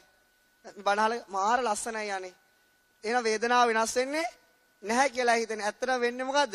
සෑම සනත්‍රේම අරමුණක් පාසා වේදනාව වෙනස් වෙනවා. ඊළඟ බුදුරජාණන් වහන්සේ වේදනාව වෙනස් වෙනවා කියලා දකින්න. ඇත්ත ඒක තමයි. අපි දකින්නේ කොහොමද? රූපය වෙනස් වෙන්නේ නැහැ කියලා, වේදනාව වෙනස් වෙන්නේ නැහැ කියලා. ඊළඟ තමයි සංඥාව. ලෞතර බුදුරජාණන් වහන්සේ දේශනා කර හඳුනා ගැනීම වෙනස් වෙනවා. එකම හඳුනා ගැනීම ඉන්න එපා. මොහොතින් මොහොතට හඳුනා ගැනීම වෙනස් වෙනවා. ඉස්සර හොඳ කෙනා දැන් නරක වෙන්නත් පුළුවන්. ඉස්සර නරක කෙනා දැන් හොඳ වෙන්නත්. ඇයි ඒ? සංඥාව මොහොතින් මොහොතට වෙනස් වෙනවා. නමුත් අපි නම් මොකද? කවුරුද හරි වරදක් කරොත් මොකද වෙන්නේ? මැරෙන තුරුට කරහනවා. මොකද කරන්නේ? ඇයි? ඒ මිනිස්සෙට අපි හිතන්නේ ඒකෙම ඉන්නවා කියලා. නමුත් පින්නතුන් විශ්වාස කරන්න සංඥාව කියන්නේ නිත්‍ය සුඛාත්ම දෙයක් නෙවෙයි. මොකද? අරමුණෙන් අරමුණට ඕනම හොඳ මිනිස්සෙට නරක මිනිස්සෙක් වෙන්නත් පුළුවන්. ඕනම නරක මිනිස්සෙට හොඳ මිනිස්සෙක් වෙන්නත් පුළුවන්. ඒ නිසා අපි එක විදියකට හිතාගෙන ඉන්නවා ඒක වැරදි. ඒක වැරදි. ඒ නිසා බුදුරජාණන් වහන්සේ දේශනා කරා සංඥාව ඇත්තේ ඒකයි. සංඥාව කියන්නේ වෙනස් වෙන දෙයක්. ඊළඟට මොකද්ද? හිත කියලා විඥානය කියලා කියන්නේ මොකද්ද? වෙනස් වෙන දෙයක්. අපි කියන්නේ අනේ රත්තරන් මගේ හිත නම් වෙනස් වෙන්නේ නැහැ. සා වන්ඩර්ෆුල්. ඇයි? වෙනස් වෙන්නේ නැති හිත. හැබැයි වෙන්නේම මොකද්ද? කියපු සැනින් ඊළඟ අරමුණේ වතුර ටිකක් ගේන්න කියනවා අරමුණ යන වතුර වලට. එතන මේක වෙනස් වුණා. කියන්නේ මොකද්ද? අනේ මම නම් වෙනස් වෙන්නේ කැපුවත් වෙනස් වෙන්නේ නැහැ අනේ. කැපුවත් මන් නිල්ලානේ. කැපුවත් කොළ මෙන්න පයින් අනිත් පැත්තට. ඇයි? වෙනස් වෙලාද නැද්ද? වෙනස් වෙනවා. අනේ කාලේ වනේ වාසී. ඉතින් බුදුරජාණන් වහන්සේ කිව්ව ඕකනේ රූපය වෙනස් වෙනවා කියලා හිතන්න. වේදනාව වෙනස් වෙනවා කියලා හිතන්න. සංඥාව වෙනස් වෙනවා කියලා හිතන්න. හිත වෙනස් වෙනවා කියලා හිතන්න. වෙනස් නොවෙනවා කියලා හිතන්න. අන්න එහෙම ඔබ හිතුවොත් ඒක තමයි ලෝකයේ අග්‍ර වූ ජේෂ්ඨ වූ කුසලය. අන්න එහෙම හිතන හිතේ ඇති වෙන කුසලයට මේ පෘථුවියට දන් දීලවක්වත් සම වෙන්නේ නැහැ.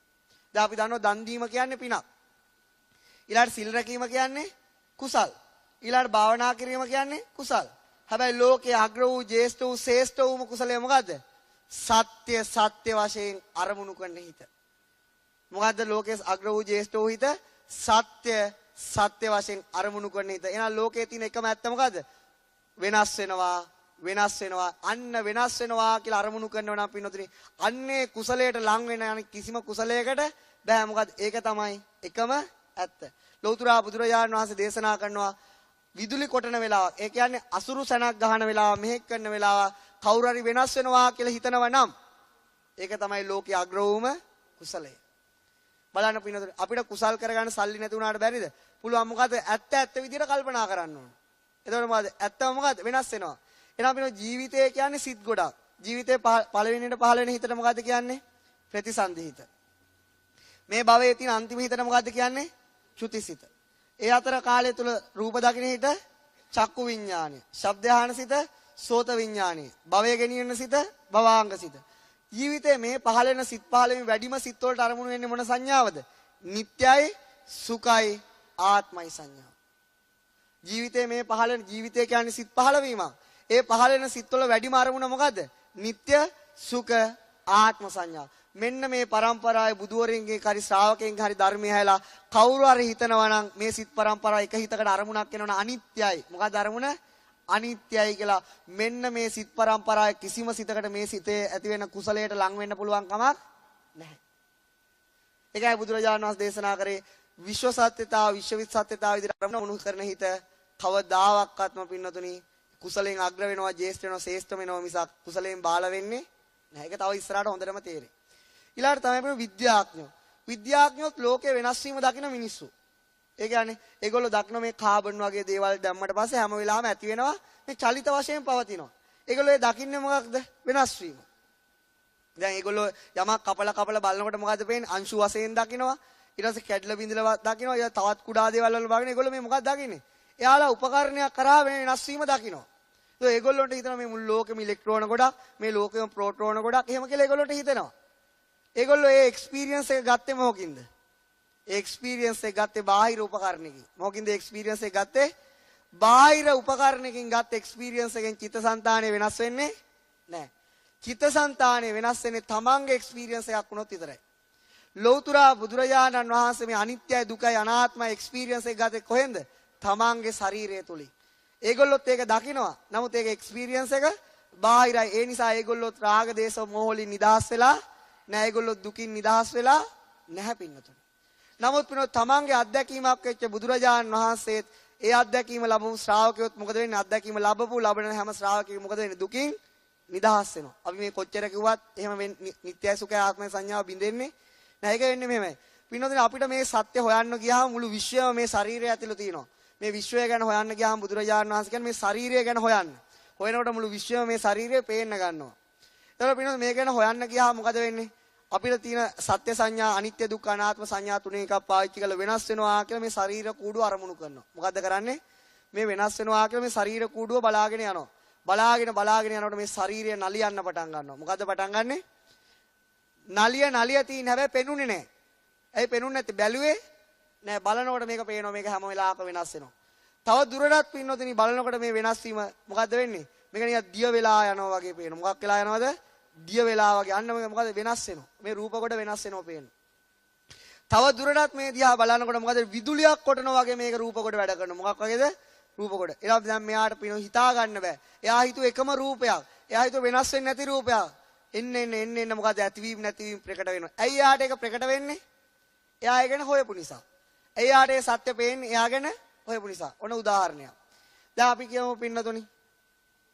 දැන් අපි කවුරු හරි කෙනෙක් ගැන හොයන්න ඕන. අපිට කවුරුවක් කෙනෙක් ගැන හොයන්න ආවොත් මොකද වෙන්නේ? අපි ආයෙක ඉස්සෙල්ලා නම හොයනවා. ලැබෙනවද නැද්ද? නම හොයාගන්න පුළුවන්. ඇයි නම ලැබෙන්නේ? හොයපු නිසා. ඊට පස්සේ යාගේ අම්මා තාත්තගේ නම ලැබෙනවා. ඇයි ඒ නම ලැබෙන්නේ? හොයන නිසා. ඊට පස්සේ යා කරන වැඩ ලැබෙනවා. ඇයි ඒ ලැබෙන්නේ? හොයන නිසා. ඊට කලින් ඇයි නොලැබුණේ? හොයපු නැති නිසා. ඒ නිසා අපි නේද මේ වගේ තමයි දැන් මේ තොරතුරු ඇයි ශරීරය මෙහෙම සපයන්නේ?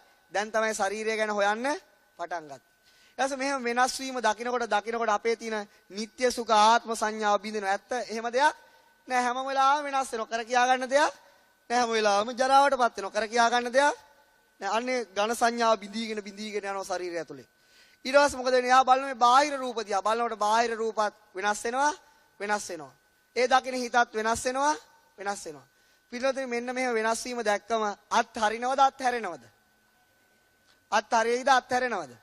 ඒක මෙහෙමයි තේරුම් ගන්න. ඔය ඕන බලන්න කවුරු හරි ගෑල් ළමයෙක් පිරිමි ළමයෙක් එක්ක යාළු වෙනවා. ඉතින් මේ ගෑල් ළමයා ටික සෙල්ලක් කරා. ඉතින් යාළුවා ඇවිල්ලා කියනවා අපේ දිහාත් බලනවා පොඩ්ඩක් බලාගෙන. නෑ මට කියලා තියෙන්නේ බලනවා කියලා. එතකොට මොකද වෙන්නේ? දැන් මෙයා විශ්වාස කරන්නේ නැහැ වෙනස් වෙයි කියලා. හැබැයි යාට දවසකාරි දකින්න ලැබෙන අතේ එල්ලිලා යනවා. දැන් අත් හරිනවද අත්හැරෙනවද? අත්හැරෙනවද? අත්හැරෙනයි මොකද අත්හැරියේ? සත්‍ය දැක්කා. ඒ වගේ තමයි පින්නතුනි මේ ශරීරය ඇත්ත දැක්කම අත්හරිනව නෙවෙයි මොකද වෙන්නේ? අත්හැරෙනවා. අපි කොච්චර කිව්වත් එතකන් ඒක අත්හරින්නේ සත්‍ය දකින්න තුරු අත්හරින්නේ නැහැ. ඒක නිබ්බිදා විරජ්‍යති. බුදුරජාණන් වහන්සේ කියන්නේ මොකද්ද? නිබ්බිදා අවබෝධය නිසා කලකිරෙනවා. කලකිරෙනවා කියන්නේ එපා වෙනවා, තරහ යනවා, නාන්න නැතුව ඉන්නව නෙවෙයි මොකද්ද? අවබෝධය නිසා කලකිරෙනවා. කලකිරෙනවා මොකද වෙන්නේ?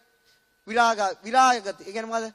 විරාගයටපත් නොඑලී යනවා. මොකද වෙන්නේ? කලකිරුණම නොඑලී යනවා. නොඑලී ගියාම මොකද වෙන්නේ? නිදහස් වෙනවා. මොකකින්ද නිදහස් වෙන්නේ?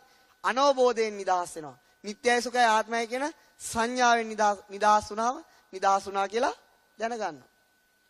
අන්න ඕකයි වෙන්නේ. ඕක තමයි ඇත්තම කතාව. නමුත් ඒ පරිවර්තනය වෙන්නේ මානසිකව මිසක් රූපේ නෙවෙයි. කොහෙද ඒ පරිවර්තනය වෙන්නේ? මානසික පරිවර්තනය. සත්‍ය දැක්කේ මානසිකව. ඊළාට පින්නතුනි මෙන්න මේ ආකාරයට මේ සත්‍ය කියා මේ විදියට අපේ මේ S2 වහලා තියෙන්නේ මොකකින්ද? අඳුරු වලාපටලයකින්. මේ S2 නෙමෙයි මොකද්ද? අපේ හිත නැමැති වහලා තියෙන අඳුරු වලාපටලෙන්. ඒ වලාපටලේ තමයි සංඥාව. හැම සංඥාවකින් පෙන්වන්නේ නිට්ටයයි සුඛයි ආත්මයි ස්වභාවය. අපිට පෙන්වනවා බුලත් කොලේ. මොකද්ද පෙන්වුවේ? බුලත් කොලේ ගහන්නකෝ කතිරේ. ඔන්න ගැහුවා. අතන මෙතන බුලත් කොලයක් තියෙනවද? තියෙන්නේ මොකද්ද? පඨවි ආපෝ තේජෝ වායෝ. නමුත් අපි හඳුනගන්නේ මොකද්ද? බුලත් කොළය. සත්‍යද? අසත්‍යද? එතකොට අපිට පේනවා ගයක්. ඇත්තටම ගයක් තියෙනවද? තියෙන පඨවි ආපෝ තේජෝ වායෝ තියෙනවා. අපි නමුත් හඳුනගන්නේ. එහෙනම් මොකද්ද වරද? පුංචි කාලේ කරපු සලකුණෙන් තමයි ජීවිතේ හඳුනගන්නේ. හැබැයි ඒ සලකුණ ඇත්ත සලකුණක් නෙවෙයි. එහෙනම් පිනතුනේ මේ ලෝකේ හඳුනගන්න නම් මොකද්ද වෙන්නේ?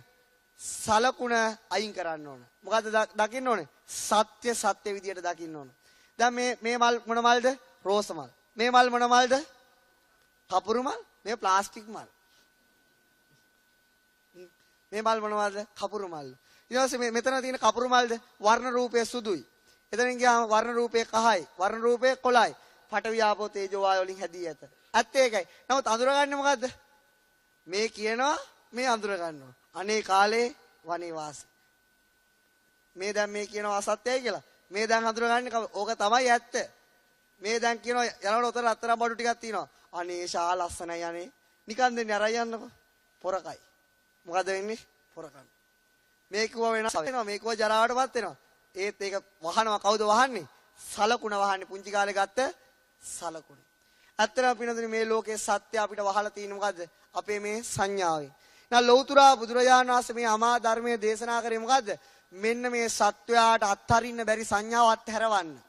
ඒ සංඥා අත්හරිනතුරු මේ සත්‍යය විඳින දුකින් කවදාවත් නිදහස් වෙන්නේ කොච්චර කෑවත් කොච්චර බිව්වත් තමන් වයසට යන එකෙන් කාටවත් ගලවන්න බෑ. තමන් ලෙඩ වෙන එකෙන් කාටවත් ගලවන්න බෑ. තමන් මරණයටපත් වෙන එකෙන් කාටවත් ගලවන්න නැවත උපදින එකෙන් කාටවත් ගලවන්න බෑ. අන්න ඒක නැවත ඉපදුනොත් නැවත මොකද? නැවත ලෙඩ වෙනවා. නැවත ජරාවටපත් වෙනවා. නැවත ගින්නට පිච්චෙනවා. නැවත දුක් විඳින එකෙන් කාටවත් ගලවන්න පුළුවන් කම. ඇයි එහෙම පැටලි මේක යන්නේ? නිට්ටයයි සුඛයි ආත්මයි කියන සලකුණු වලින් මේ ලෝකය බලන නිසා. තා බුදුරජාණන් වහන්සේට ඕනුනේ අපිව මේකෙන් ගලවන්න. ඒ නිසා බුදුරජාණන් වහන්සේ දුන්න සංඥා මොකද්ද? සත්‍ය සංඥා, අනිත්‍යයි දුක්ඛයි. පුංචි කාලේ ඉඳලා ඉගෙනගත්ත සංඥා පින්නතුනි අයින් වෙලා මේ දිහා බැලුව ඇත්ත ඕක තමයි. ඉතින් ඇත්ත අහන්න ලැබීමත් වාසනාවක්ද නැද්ද? වාසනාවක්. ඇත්තේ මේ අහන්න ලැබීමත්. නමුත් පින්නතුනි අපි අපේ මුළු ජීවිත කාලෙම කැප කරන්නේ මොන සංඥා අඳුර ගන්නද? නිට්ටය සුඛ ආත්ම කියන බොරු සංඥා අඳුර ගන්න. දැන් අපි උදාහරණයක් වශයෙන් මේ පන්තියට එනවා මේ පින්නතුන්. නමුත් මේ ලෝකේ හැමෝම මේ පන්තියට එන්නේ නැහැ. ඇයි එන්නේ නැත්තේ? මේ වෙලාවේ නිට්ටයයි සුඛයි ආත්මයි සංඥාව අඳුර ගන්න ඒගොල්ලන්ට ඕන. හැබැයි ඇත්ත ඒක නෙවෙයි. දැන් මේ අපි අපේ ජීවිත පින්නතුන් ඉගෙන ගන්න ඒවට මේවට එක එක රාජකාරී වලට එක එක යම් දේවල් පුහුණු වෙන අවුරුදු 5ක් කැප කරනවා. සමහර ඒවාට අවුරුදු 10ක් කැප කරනවා. සමහර ඒවාට මුළු ජීවිත කාලෙම කැප කරනවා. නමුත් කිසිම එකකින් අපිට සත්‍ය සංඥාවක් පෙන්වන්නේ නැහැ. නමුත් සත්‍ය සංඥාවක් ඉගෙන ගන්න වුණොත් මොකද කරන්නේ? අනේ හාමුදුරනේ අපේ දුව බන්දන්න ඕනේ ඊට පස්සේ මම ඔක ඉගෙන ගන්නම්. දැන් මේ මොකද්ද මේවට අපිට කියන්නේ? එතෙක් කල් හාමුදුරනේ මට නිට්ටයයි සුඛයි ආත්මයි සංඥාවෙන් ජීවත් වෙන්න දෙන්නකෝ. මම දාහනේ දෙන්න. මොනවටද? මට නිට්ටයයි සුඛයි ආත්මයි සංඥාවෙන් ඉන්න දුන්නෝ. දැන් අනේ අපේ හාමුදුරනේ මට වැඩ වැඩි මම මේ ටික ඉවර වෙලා එන්නම් පන්තියට. අනේ හොඳයි. එතෙක් කල් මට මොකද්ද කරන්න ඕන? නිට්ටයයි සුඛයි ආත්මයි කියන බොරුවේ ජීවත් වෙන්න දෙන්නකෝ. ඉතින් ජීවත් වෙන්න. ප්‍රශ්නයක් නැහැ. දැන් සමහර අය කියනවා මම රට යනවා. අනේ හාමුදුර රට ගියාට පස්සේ මං ආයිත් එන්න. හාමුදුර මම රට යනතුරු මට නිට්ටයයි සුඛයි ආත්මයි සංඥාවෙන් ජීවත් වෙන්න. හාමුදුරනේ කෝල් එකක් දීලා අපේ මුණුපුරා අවිල්ලා මේ ඕස්ට්‍රේලියාවේ ඉඳලා. අනේ අද නම් මට ඉන්න බෑ හොඳේ. ඒ මොකද්ද කියන්නේ? අනේ හාමුදුරනේ මට මුණුපුරාත් එක්ක නිට්ටයයි සුඛයි ආත්මයි සංඥාවෙන් ඉන්න දෙන්නකෝ. ඉතින් ඉඳපල්ලා. වෙන මොනෝ කියන්නේ? එතෙක් කල් කියන්නේ මොකද්ද? අපි තාම මේ ලෝකේ ඇත්ත විදිහට බලන්න කැමති. නෑනේ මේ හාමුදුරනේ බොරුවේ රැවටිලා මට ඉන්න දෙන්නකෝ. ඉතින් රැවටිලා ඉන්න. ප්‍රශ්නයක් නෑ. මොනවා කරන්නද? අනේ කාලේ වනිවාසී. හාමුදුරුවන්ගෙනුත් අවසර ඉල්ලනවා. දාහනේ දීලම ඉල්ලනවා. ඒකයි ලස්සනමද? ඊළාට මේ පින්නතුන්ට දැන් මේ ඉගෙන ගත්ත දේ පින්නතුනේ කොච්චර කරත් මෙතනින් යනකොට ඉවර. ඒක තමයි ඇත්ත. මට වුණත් මං අනිත් ලෝකෙට වැටෙනවා. ඒකට කරන්න තියෙන බෙහෙත තමයි පින්නතුනේ. දැන් මේ පින්නතුන් වැඩ රාජකාරී බහුල ඇති. යුතුයකම් ඉෂ්ට කරන්න තියෙනවා. එතකොට පින්නතුනේ මොකද්ද කරන්න තියෙන්නේ? ජීවිතේ මේ පින්නතුනේ වාහනේ යන කාල තියෙනවා. මොන කාලද? වාහනේ එහාට මෙහාට යන කාල. එතනින් පයින් යන කාල. ඉතින් මේ මෙතන ඉඳලා පල්ලෙහාට බයි. අන්න ඒ වෙලාවේ මේ පින්නතුන් තෝරගන්න මොකද්ද? වෙනස් වීම අරමුණු කරන්න. මොකක් අරමුණු කරන්නද? සත්‍ය අරමුණු කරන්න. ඊට පස්සේ තමන් කරන වැඩ ඕන විදියට කළා නැවත පොළට යන වෙලාවල් තියෙනවා. එතකොට කල්පනා කරා මම මේ කාලය තුල වෙනස් වෙනවා කියලා හිත යනවා. ඒක බාහිරට පේන්න ඕන නැහැ. අනේ පිටේ ගහගෙන යන්නේ බානේ මම වෙනස් වීම හිතනවා කියලා. බාහිරට පේන්න කරාට වැඩක් නෑ තමයි අභ්‍යන්තරය වෙනස් කරගන්න ඕන. ඒ නිසා මොකද වෙන්නේ? අන්න ඒ වගේ චුට්ටි චුට්ටි කාලවල අපිට මේක අත්දැක බලන්න පුළුවන්. මම මේක සරල උදාහරණයක් කියන්නම්. මේ සත්‍ය හඳුන. මම දැන් පැවිදි වෙන්න ගියාලුත් අපිට මෙහෙම මේ වගේ කියා දුන්නේ නැහැ. නමුත් මට ඒ ස්වාමින්වහන්සේලා කිව්වා පිණ්ඩපාත යනකොට මොකක් හරි කමටහනක් හිතේ තියයි යන්න කියලා. එක්ක සුවපත් වේවා, එක්ක වෙනස් වෙන. දැන් යන්න කියලා එනකන් අත්තරින්න එපා කියලා. දැන් ඉතින් මම වෙනස් වෙනවා සුවපත් වේවා කිය වඩිනවා. වඩිනකොට මම පිණ්ඩපාතේ ඉතින් බෙදනවා. උදේ 6 මාට විතරනේ පිණ්ඩපාතේ යන්නේ. සමහර ගෙවල් වල දාලා මැච් එක. මේ නිව්සීලන්ත යන්නේ. දැන් මට කමෙන්ටේටර්ස් එක ඇහෙනවා. යනවා.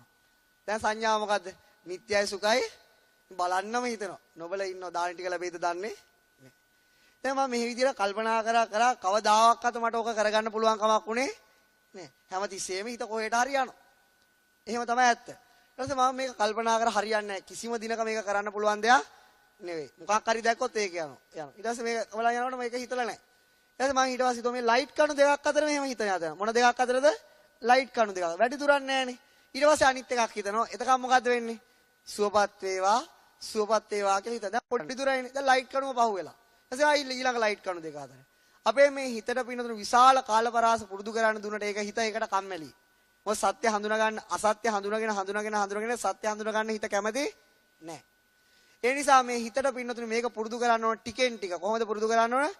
ඒතකොට පින්නතුණු ඒකට අපි භාවනා මධ්‍යස්ථානයකට යන එක, සිල් ගන්න එක හොඳයි. ඒක කරන්න ඕන.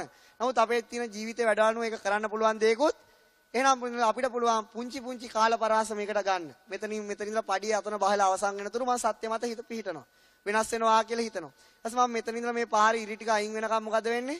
වෙනස් වෙනවා කියලා හිතනවා. ඒක තමන්ටත් නොදෙනී තමන් මොකක් මතද තමන්ගේ හිත පිහිටලා තියෙන්නේ? සත්‍ය මත. ඒ වගේ පිනොත් දවසට විනාඩි 5ක් 6ක් එකතු කර ගන්න පුළුවන් නම් ඒ විනාඩි 5 6 තමන් මොකද වෙලා තියෙන්නේ? අසත්‍ය මත ජීවත් වෙලා එහෙම හිතන්නේ නැති එක සිතක් හරි දවසක තියෙනවා කියන්නේ ඒ සිත් පරම්පරාව ඒ දවසේ ජීවත් වෙන කුමක් මත විතරද? අසත්‍ය මත විතරයි. බොරුව මත විතරයි. රැවටෙනව විතරයි. වංචාවටපත් වෙනව විතරයි. මුලා වෙනවටපත් වෙනව විතරයි. ඒකෙන් කාටවත් නෙමෙයි පාඩුව කාටද? Taman. අපි කාමත් කැමති නැහැනේ සාමාන්‍ය ජීවිතේවත් කාටවත් රැවටෙන්න.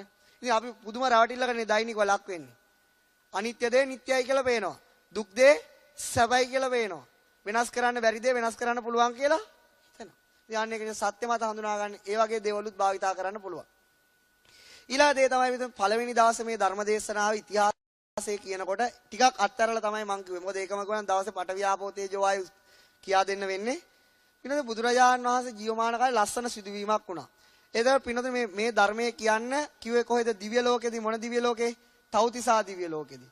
ඒ දිව්‍ය ලෝකේ 3 මාසයක් ගියානේ මේ ධර්මයේ දේශනා කරන්න. ඊට පින්නතුනේ මේ ධර්මයේ දේශනා කරන්න මාස 4කට කලින් වස් පටන් ගන්නේ මොන මාසෙද? වස් කාලය පටන් ගන්නේ අගෝස්තු. අගෝස්තු මාසෙට මාස 4කට කලින් මොන මාසෙ දෙන්නේ? අගෝස්තුවට කලින් මාසෙ මොකද්ද? මොන මාසෙද? ජූන්. ඊට පස්සේ කලින් මාසෙ මොකද්ද? ඊට පස්සේ කලින් මාසෙ මොකද්ද? මයි. ඊට පස්සේ කලින් මාසෙ මොකද්ද? අප්‍රේල්. ආන්න අප්‍රේල් වල වෙච්ච සිදුවීම. මොන ඒ කාලෙද? අප්‍රේල්. අප්‍රේල් කාලේ පින්නතුනේ එක්තරා ඉන්දියාවේ හිටිය ධනවත් බ්‍රාහ්මණයෙක් එයාට හඳුන් වගාවල් තියෙනවා. හඳුන් කියලා දන්නවනේ? සුදු හඳුන්, රතු හඳුන්. අනේ හඳුන් ගහක් වැටිලා තිබුණා. මේ බ්‍රාහ්මණය මොකද කරේ පින්නතුනේ? මේකේ පාත්‍රය හඳුන් පාත්‍රයක් හැදුවා. මොකද්ද හැදුවේ? සඳුන් පාත්‍රයක්. සඳුන් පාත්‍රයක් හදලා ඉවරලා අර ග්‍රීස් ගස් වගේ මහා විශාල ගහක් ගෙනල්ලා මොකද වෙන්නේ? පාත්‍රයේ උඩ නැව්වා. මොකද්ද කරේ? පාත්‍රයේ උඩ. ඉතින් මේ බ්‍රාහ්මණයට මොකද ඕන? රහතන් වහන්සේලා ඉන්නවද නැද්ද කියලා බලා ගන්න. එයා කිසිම ආගමකට බැඳිච්ච කෙනෙක් නෙවෙයි. එයා ගිහලා නිගණ්ඨ නාථපුත්‍ර ගාවට කියන ශාස්ත්‍රුන් වහන්සේ ගාවට කියන නිගණ්ඨ ඔබලා රහත් කියලා කියනවනේ. එහෙනම් උඩින් ඇවිල්ලා මගේ පාත්‍රය අරන් ගිහලා මට පෙන්වන්න කිව්වා. මොකද කිව්වේ? උඩින් ඇවිල්ලා මගේ පාත්‍රය අරන් ගිහලා පෙන්වන්න කිව්වා. එතකොට එතකම් මම පිළිගන්නේ නැහැ කිව්වා. ඊට පස්සේ මෙයා ගියා කොහෙද? අජිත කේසකම්බලි, පකුද කච්චායන. ওই ආකාරයට මේ සට් ශාස්ත්‍රු වර්ගාන්ට කිව්වා ඕගොල්ලෝනේ අවබෝධ කරලා තියෙන්නේ. ඉතින් මට උඩින් ඇවිල්ලා මගේ පාත්‍රය අරන් ගිහලා පෙන්වන්න. ඔයාට බැරිනවා වගේ ශ්‍රාවකයෙක්ට හරි කියන්න කියලා කිව්වා. දැන් මොකද උනේ? එකල මෙයා මේක නිකන් 8 එකේ දැම්ම කියන්නේ රැට යන 8 එකේ දැම්ම වගේ මුළු දඹදිවම පැතිරෙව්වා. රහතන් වහන්සේලා ඉන්නවනම් උඩින් ඇවිල්ලා අරගෙන යන්න. උඩින් ඇවිල්ලා ගත්තොත් ඉන්නවා. නැත්තම් නෑ. දැන් දඹදිව මිනිස්සුගේ ඒ කාලේ ස්ටා තරඟය මොකද්ද? කවුද උඩින් ඇවිල්ලා අරගෙන යන්නේ? කවුද ස්ටා? හරිද? ඒක තමයි මෙයා. දැන් මිනිස්සු ওই නගරේ සවැත් නුවර මේක රජගහ නුවර පින්නතුනේ බලාගෙන ඉන්නවා සති ගණන් දින ගණන්. ඒ කාලේ මාධ්‍ය තිබුණේ නැහැ. කට කතාව තමයි හොඳම මාධ්‍ය. බලාගෙන ඉන්න කවුද ගෙනියන්නේ? කවුරුත්ම ගෙනියන්නේ නැහැ. කවුද ගෙනියන්නේ? කවුරුත්ම ගෙනියන්නේ නැහැ පින්නතුනි. දැන් මෙයා කිව්වා මේ ලෝකේ රහතන් වහන්සේලා ඉන්නවා කියලා කිය අපේ තීනේව ගරා ගන්න. කොහෙද රහතන් වහන්සේලා? උඹලා දන් දෙන්න එපා කියාගෙන ගිය අනිත් මිනිස්සු. දැන් අනිත් මිනිස්සු ගරහන්න පටන් ගත්තා. ඉන්නවයි කියලා අපිට රවට්ටුවනේ දෙයියනේ. කොහොනෑනේ. කොයි එකෙක්වත් රහත් වෙලා නැහැනේ. ඉතින් නිගණ්ඨනාත පුත්‍ර කියන්නේ කවුද? ඇඳුම් අඳින්න නැති අය. ඇඳුම් නැතුව තපස් රකින්න නැති අයට කියන්නේ මොකද? නිගණ්ඨනාත පුත්‍ර. එතකොට මේ නිගණ්ඨනාත පුත්‍රට මෙහෙම අදහසක් ආවා. කොහොම අදහසක්ද? මම ගිහිල්ලා ඕක ගන්නෝ. මොකද කරන්නේ? මම ගිහිල්ලා ඕක ගත්තම හිතයි අපි තමයි රහත් වෙලා තියෙන්නේ කියලා. ගෝලයන්ට කිව්වා මම යනවා ඕක ගන්න රජගහ නුවරට. ඕගොල්ලෝ මගේ පස්සෙන් එන්න. මම අහසින් යන්න හදනකොට මගේ ඇඟේ හැමතැනම එල්ලෙන්න. ඇයි අනේ ශාස්ත්‍රූතුමනි හඳුන් කෑල්ලක් ගන්නවා වගේ මේ පොඩි දෙයකට එ르දි ප්‍රාතිහාර්ය පාන්න එපා කියලා. දැන් අර ප්‍රධාන නිගණ්ඨ ශාස්ත්‍රය යනවා. දැන් ගෝලියෝ මොකද කරන්නේ? ඇඳුම් නැතුව යනවා. ඊළ එකපාරට මිනිස්සුන්ට ඇහෙන්න කිව්වා ඔන්න මං අහසින් යනෝ කියලා. ගෝලියෝ මොකද කරේ? අනේ එපා කියලා එල්ලුණා හැමතැනම. ඊට පස්සේ මොකද වුනේ? දැන් අර බ්‍රාහ්මණතුමා රවටුනේ නැහැ. අපෝ තාම ගත්තේ නැහැ නේ ඕ බොරුවක් කියලා එයා කිව්වා. දැන් පිළිවෙල මුළු දඹදිවම මිනිස්සුන්ගේ කතාව මොකද? කවුද ඉෂ්ටා? කවුද මේක අරගෙන යන්නේ? පිළිවෙල පින්ඩෝල භාරද්වාජ මහරහතන් වහන්සේ, මහමුගලන් මහරහතන් වහන්සේ ගිජුකුළු පව්වට නගිමින් හිටියේ. මොන පව්වටද? ගිජුකුළු පව්වට නගිමින් හිටියේ. අන්න ඒ වෙලාවේ දර කඩන කාන්තාව ටිකක් කියන ඔය යන්නේ බිම ඇස් දෙක බලාගෙන රහත් වෙලා කියලා කියන්නේ. කොහෙද රහත්? අන්න අරගෙන ගියාද කියලා දැන් කිය. දැන් මේ ගාන කාටද මේ හින්ට් ගහන්නේ? මහමුගලන් මහරහතන් වහන්සේටයි පින්ඩෝල භාරද්වාජ මහරහතන් වහන්සේට. ඉතින් ඒ වෙලාවේ මේ සද්ද ඇහුණ මුගලන් මහරහතන් වහන්සේට පින්ඩෝල ස්වාමීන් වහන්සේට. මුගලන් මහරහතන් වහන්සේ කියනවා අන්න අරක ගිහිලා අරගෙන එන්න. මේ මිනිස්සු නිකන් පව පුරව ගන්න. ඉතින් මම යන්නේ මොකටද? ඔබ භාග්‍යවතුන් වහන්සේ පවා දේශනා කළ ඔබ මහා එ르දිමත් කියලා. ඉතින් ඔබ වහන්සේම ගිහිලා අරගෙන එන්න කිව්වා. දැන් කිව්වා එහෙනම් නෑ නෑ මං ගැන කවුරුත් දන්නවනේ. ඔබ වහන්සේ යන්න කිව්වා. ඉතින් ඒකට පින්ඩෝල භාරද්වාජ මහරහතන් වහන්සේ මොකද කරේ? මේ ආසන්නයේ තුන විශාල ගල් කුලක්. මේ ගල් කුල ගත්තා මාපට ඇඟිල්ලට ගලවලා ගත්තා. අරගෙන මොකද කරේ? ඒ රජගහ නුවරම පින්නතුනි මොකද කරේ? තනිකර සර්කල් එකක් වගේ කරගුණා. මිනිස්සු බලනවා අම්මෝ ගලක් වැටේ සුනාමි එනවා කියලා නෙමෙයි මොකද? ගලක් වැටෙනවා කියලා හැංගෙන්න පටන් ගත්තා. අර රහතන් වහන්සේ මොකද කරේ? අදිස්ථාන බලෙන් ගල දෙකට පැලුවා. දැන් මේව ඉස්සරහට මේ අභිධර්මයේ පැහැදිලි කරන්න පුළුවන් කොහොමද කරන්නේ කියලා කසීනවලදී ගල දෙකට පළලා අර ගල මැදින් මතුවෙලා පෙන්නවා. එපාර මිනිස්සු කියන්න ගත්තා අනේ අපේ මේ පින්ඩෝල ස්වාමීන් වහන්සේනේ පුණ්‍යවල හාමුදුරුවනේ. අනේ අපිත් දානේ දුන්න හාමුදුරනේ ගල නම් වටන්න එපා කියලා. ගැහුවා පින්නතුනි දකුණු කකුලේ මාපට ඇඟිල්ලේ තීන තැනටම ගිහිලා ගල හෙලිලා හැමම හයි වුණා. ඊට පස්සේ මොකද කරේ? අහසින් ඇවිල්ලා පාත්‍රය අරගෙන ඉපැඩියා. මිනිස්සු සාදුකාරහඬ දෙන්න පටන් ගත්තා. අන්න රහතන් වහන්සේලා අපිත් දානේ දුන්නා. දැන් මේක ඉන්දියාවේ කටකතාවක් වගේ ගියා. දැන් අද නිකන් මම මොනවා හරි මවල දුන්නොත් කොහොම වෙයිද? මේ හෝල් එකේ ඊට මදි වෙනවා අනිවාර්යෙන්. නැද්ද? දැන් අද මොනවා හරි අත්තරා මවුල විසි කරොත් මොකද වෙන්නේ මෙතන? මේ හෝල් එකේ පින්නතුනි මෙතන මිනිස්සු අභිධර්මය අහන්න නෙමෙයි මොකද? ප්‍රාතිහාර්ය බලන්න. එක අදත් එහෙමයි, එකලත් එහෙම තමයි. එකල එහෙමනම් අද වෙන කවර කතාවද? ගහක මූණක් මතු වෙලා තියුණොත් මොකද වෙන්නේ? යන්නේ නැද්ද? යනවාමයි. ඉතින් ඒ වගේ තමයි මේ වගේ දෙයක් කර මොනව වෙයිද? ඊට පස්සේ මිනිහ අර මිනිස්සු කියාගෙන ගියා මෙන්න මෙහෙම කරා මෙහෙම අහසින් ආව ගලක් ගෙනාවා විසි කරා. ඊට පස්සේ අර මිනිස්සු දැක්ක නැති මිනිස්සු හිටියනේ මේ සිද්ධිය. ඒ මිනිස්සු ගියා කොහෙටද? පින්ඩෝල ස්වාමීන් වහන්සේ ඉන්න තැන. අනේ ස්වාමීන් වහන්සේ අපිත් දාන දුන්න අපිටත් පෙන්වන්නකො මොකද්ද? ප්‍රාතිහාර්ය. මොකද්ද පෙන්වන්නේ කියන්නේ? දැන් පිනුදි වැල නොකිඩි මිනිස්සු එනවා. මේ ස්වාමීන් වහන්සේ අහසට යනවා පළඟක් බැඳ ගන්නවා මල් විසි කරනවා පුදුමාකාර ප්‍රාතිහාර්ය පෑම. මිනිස්සු සාදු කාරහඬ දෙනවා. ධර්මයට පැහැදිලාද? නෑ ප්‍රාතිහාර්යයට පැහැදිලා. දැන් මේ ගෝසාව ඇහුණ මිනිස්සුගේ ගෝසාව කාටද? බුදුරජාණන් වහන්සේ. ආනන්ද මොකද ගෝසාව? ස්වාමීනි පින්ඩෝල ස්වාමීන් වහන්සේ 이르දි ප්‍රාතිහාර්ය පානවා. එන්න කියන්නකෝ මෙහාට. මොකද කිව්වේ? එන්න කියන්නකෝ. දැන් ආවා. දැන් බුදුරජාණන් වහන්සේ මොකද්ද කරේ කියලා ඇහුවා. ස්වාමීන් වහන්සේ 이르දි ප්‍රාතිහාර්ය පෑවා කියලා ඇහුවා. මොකද ගණිකාවක ඇඳුම් ටික ගලවලා පෙන්නුවද තමන්ගේ තියෙන හැකියාව? ස්වාමීනි මෙහෙමනේ. එහෙම නෙවෙයි බුදුරජාණන් වහන්සේ කිව්වා එහෙම කරන්න එපා. මොකද කිව්වේ? ඔයි හඳුන් පාත්‍රේ කතාව ඕක 4-8ට පළලි ඉවරලා කම්බුල් ගාය හැදිච්ච අයට ගාන තියන්න කිව්වා. මොකද කර මේ වගේ සුළු දෙයකට මේ වගේ දේවල් කරන්න එපා කියලා පින්නොතනි සම්මුති වශයෙන් ශික්ෂාපදයක් පැනෙව මොකද? නැවත කිසිම කෙනෙකුට 이르දි ප්‍රාතිහාර්ය පාන්න බෑ.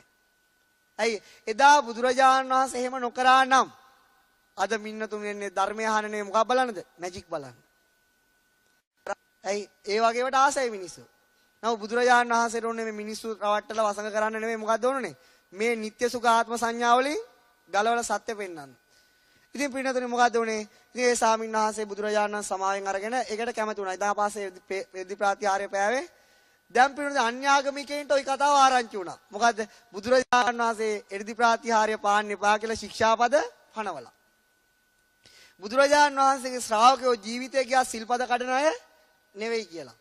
දැන් ඊට පස්සේ උන්දලා කිව්වා මොකද්ද? ඔන්න ඕකනේ අපි අපේ එර්ධි පෙන්නුවේ නැත්තේ. අපි ලාභ සත්කාර වලට කැමති අය නෙවෙයි. අපිටත් තියුණා. අපි පෙන්නුවේ නැහැ. ඊට පස්සේ පින්නතුනි මොකද වෙන්නේ? තන බුදුරජාණන් වහන්සේට ශ්‍රාවකයන්ට මුළු දඹදිව් තලෙම ගරහන්න පටන් ගත්තා. මේවා පෙන්නුවේ මොකටද? කන්න බොන්න හොයාගන්න, ඇඳුම් පැළඳුම් හොයාගන්න. මේ වගේ සැපයට ආසයි කියලා ගරහන්න පටන් ගත්තා. ඒකට පින්නතුනි ඕක ආරංචි වුණා කාටද? බිම්බිසාර රජතුමාට. කාටද ආරංචි වුණේ? බුදුරජාණන් වහන්සේ එර්ධි ප්‍රාතිහාර්ය නවත්තලා කියලා ආරංචි වුණා. ආරංචි වුණාට පස්සේ මොකද වුනේ? බිම්බිසාර රජතුමා දුවගෙන බුදුරජාණන් වහන්සේ ගාවට ආවා. ඇවිල්ලා කිව්වා ස්වාමීනි භාග්‍යවතුන් වහන්සේ මේ එර්ධි ප්‍රාතිහාර්ය පාන්න එපා කියලා තියෙන නතර කරලා තියෙන ඇත්තද? අයිත් අපිට එර්ධි ප්‍රාතිහාර්ය දකින්න බැරිද බුදුරජාණන් වහන්සේගෙන්? ඒ වෙලාව රජතුමනි ඔබට ඔබේ රාජ්‍ය ගව් කීයක් තියෙනවද? ගව් 3ක් දුරට විහිදෙනවා කිව්වා. විශාල රාජ්‍ය. බිම්බිසාරද. ඕකේ තියෙනව නේද ඔබටම ආයත් අඹවියන්. අරලියගහ මන්දිර නෙවෙයි. අඹවියන්. මොන මන්දිරද? අඹවියන්. ඔය අඹවියන් වල අඹ ඇවිල්ලා වෙන මිනිස්සු කැඩුවොත් ඔබ දඬුවම් දෙනවද නැද්ද කියලා ඇහුවා. දෙනවා. ගව් 3ක අතරේ රාජාඥාව පවතින මේ වරද කරෝ රාජ්‍ය දඬුවමට ලක්. දැන් ඔබ ඔය අඹවනේ අඹ කෑවොත් රාජ්‍ය දඬුවමට ලක් වෙයිද කියලා ඇහුවා. නෑ කිව්වා. බිම්බිසාර ඔබගේ ආනුභාවයේ තියෙන ගව් කීපයයි. නමුගේ මගේ බුද්ධානුභාවය කෙල සහස්‍රයක් ලෝක ධාතු වලනුත් ඉන් එහාටත් පැතිරෙනවා. ශ්‍රාවකයන්ට ප්‍රාතිහාර්ය පාන්න බැරි වුණාට රජතුමනි මට ඒක සාධාරණ නෑ. ශ්‍රාවකයන්ට ශික්ෂාපද පෙන්වන්නේ බුදුරජාණන් වහන්සේගේ ශික්ෂාපද නැහැ කියලා කිව්වා. ඊට පස්සේ කිව්වා රජතුමනි මෙන්න මේ අප්‍රේල් මාසෙදි මේක කිව්වේ තවත් මාස 4ක් ඇවෑමෙන් කොහෙදද? සංකස්ස කියන නුවර අඹ ගහක් යටදී මම එර්ධි ප්‍රාතිහාර්ය පානවා රජතුමනි කිව්වා. ඇයි එහෙම කිව්වේ? ඒ වෙනකොට ශ්‍රාවකයන්ට ඉතාමත් ඉන්දියාවේ ඉන්න පුළුවන් කමක් තියුනේ නැහැ දඹදිව් තලේ. ඒ තරම් ගරහනවා. ඉතින් මේක දැන් ආරංචි වුණා රජතුමාට හරි සතුටුයි. මේක දැන් ආරංචි වුණා කාටද? අන්‍යාගමික අයට. ඒගොල්ලොත් කිව්වා අපිත් ওই නගරේම අපිත් ස්ටේජ් එක අපිත් එර්ධි ප්‍රාතිහාර්ය පානවා කියලා කිව්වා. දැන් පිනොත් ඒ කාලේ පුදුම විප්ලවයක් එකල ඉන්දියාවේ. මුළු අංග මගද කාසි කෝසල වජ්ජි මල්ල පුත්ත කියන්නේ අද තියෙන දඹදිව් තලයේ නෙමෙයි මොකද්ද? එදා ඇෆ්ගනිස්තානයත් දඹදිවට අයිති. අතනින් පැත්තෙන් ගියාම අරාබිය ගාවට කිට්ටුවට යනකම්. අනිත් පැත්තෙන් ගියාම චීනයේ කිට්ටුවට යනකම්. මියන්මාර් කිට්ටුවට යනකම් මොකද විශාල රාජ්‍ය. ඒකට කියන්නේ මොකද්ද? දඹදිව් තලය. රාජ්‍ය නටත් වුණා. අංග මගද කාසි කෝසල වජ්ජි මල්ල පුත්ත කියලා. මෙන්න මේ රාජ්‍ය නටේම පින්නතුනි මේ හඬ පැතිරුණා. මේ රාජ්‍ය නටේම මේ හඬ දැන් පින්නතුනි මිනිස්සු එනවා කොහාටද? සංකස්සෙට. කියන්නේ සවැත් නුවර මට සංකස්සේ තියෙන සවැත් නුවර නේද? සවැත් නුවර. ජන ගඟක් ගලනවා. මොකටද මේ එන්නේ? මේක බලන්න. දැන් බුදුරජාණන් වහන්සේ කිව්වොත් බලන්නනේ. දැන් ශ්‍රාවකයෝ පාතිහාර්ය පානවා බලන්න. එතකොට පින්නතුනි ලෞතුරා බුදුරජාණන් රජගහ නුවර ඉඳලා මේ සංකස්සපුරයට වඩිනවා ශ්‍රාවකයොත් එක්ක. මොකටද? මේ කියපු බුද්ධ වචන ඉෂ්ට කරන්න. දැන් එකල පින්නතුනි ඒකේ පින්නතින් පිළිවෙනි මාසය ගියා. ඒ කියන්නේ මැයි මාසෙ ගියා, ජුනි මාසෙ ගියා, ජූලි මාසෙ ගියා, අගෝස්තු මාසෙ ලං වෙනකොට මිනිස්සු කඳවුරු බැඳගෙන හිටියා පින්නතුනි. ලංකාවේ විශාලත්වයට වඩා වැඩි. ලංකාවේ මේ කියන්නේ පේදුරු තොඩුවේ ඉඳලා දෙවුන්දර තොඩුවට කොච්චර දුරක් තියෙනවද? පේදුරු තොඩුවේ ඉඳලා දෙවුන්දර තොඩුවට දැන් දුර කිලෝමීටර් කීයයිද? දන්නේ නැද්ද? මං හිතුවා මං විතරයි දන්නේ නැත්තේ කියලා. එහෙනම් මේ පැත්ත පළල දන්නේ නැද්ද? මාත් දන්නේ. දැන් ඔය මොකක් හරි එකක් තියෙනවනේ. ඔන්න ඔය ලංකාවේ දිගට වඩා පින්නතුනි 3 ගුණයක් දිගට ජනතාව හිටියා. ඒක අංග මගද කාසි කෝසල. අදත් ඉන්දියාවේ කීයද කෝටි 100කට ආසන්න ජනතාවක් ඉන්නවා. ලංකාවේ දින දෙකකට වගේ ගානන්නේ. ඒ වගේ විශාල ජනගහනක් මේ රැස්වෙලා හිටියා මොකද්ද? මෙන්න මේ ප්‍රාතිහාර්ය බලන්න. එකල අන්‍යාගමිකයන්ට විශාල බලයක් තිබුණා. විශාල බලයක් කියලා කියන්නේ පින්නතුනි. ඒගොල්ලන්ට විශාල ශ්‍රාවක වට්ටියක් හිටියා. ඒ අය මොකද කරේ? අඹ ගහක් යටනේ බුදුරජාණන් වහන්සේ එර්ධි ප්‍රාතිහාර්ය පානවයි කියලා කිව්වේ සියලුම අඹ ගස් සවැත් නුවරින් අයින් කරා. සියලුම අඹ ගස් ඒ සිටුවරු රජවරු එකතු වෙලා සවැත් නුවරින් අයින් කරා. දැන් අඹ ගස් නැත්තම් බුදුරජාණන් වහන්සේට ප්‍රාතිහාර්ය පාන්න තැන වචනේ බොරු වෙනවා. ඊළඟට පින්නතුනේ මොකක්ද කරේ? මේ අයගේ සිටුවරු රජවරු ඒ පැත්තේ තියෙන කිහිරිවන සඳුන්වන ඔක්කොම වෙන් කරා කවුද? ඒගොල්ලොන්ගේ ශ්‍රාවකයන්ගේ එර්ධි ප්‍රාතිහාර්ය පන්න ස්ටේජ් එක හදන්න. එතකොට මොකද? ඊට පස්සේ මේක ආරංචි වුණා කොසල් රජතුමාට. දුවගෙන ආවා. ඇයිලා භාග්‍යතුන් වහන්සේ කියනවා භාග්‍යතුන් වහන්සේ අන්න අරගොල්ලෝ ස්ටේජ් හදන මේව වෙන් කරගෙන යන අපේ රාජ්‍ය පැත්තක් නෙවෙයි. අපිට කරන්න පුළුවන් දෙයක් නෑ. දැම්ම කියන්නේ මාත් වෙන් කර ගන්නවා. මට දෙන්න බාර දෙන්නකෝ ස්ටේජ් එක හදන්න. අර මහ බඩක් තියෙන කවුද? කොසල් රජතුමා. බුදුරජාණන් වහන්සේ කිව්වා මට රජතුමනි ඔබගේ ස්ටේජ් වැඩක් නෑ. සක් දෙව් රජතුමා නෙවෙයි සක්‍ර දේවේන්ද්‍ර මේ වෙනකොට මේක බාර අරගෙන ඉවරයි මම 이르දි ප්‍රාතිහාර්ය පද හදන ස්ටේජ් එක හදන්න කියලා. කියන්නේ සක්මන හදන්න.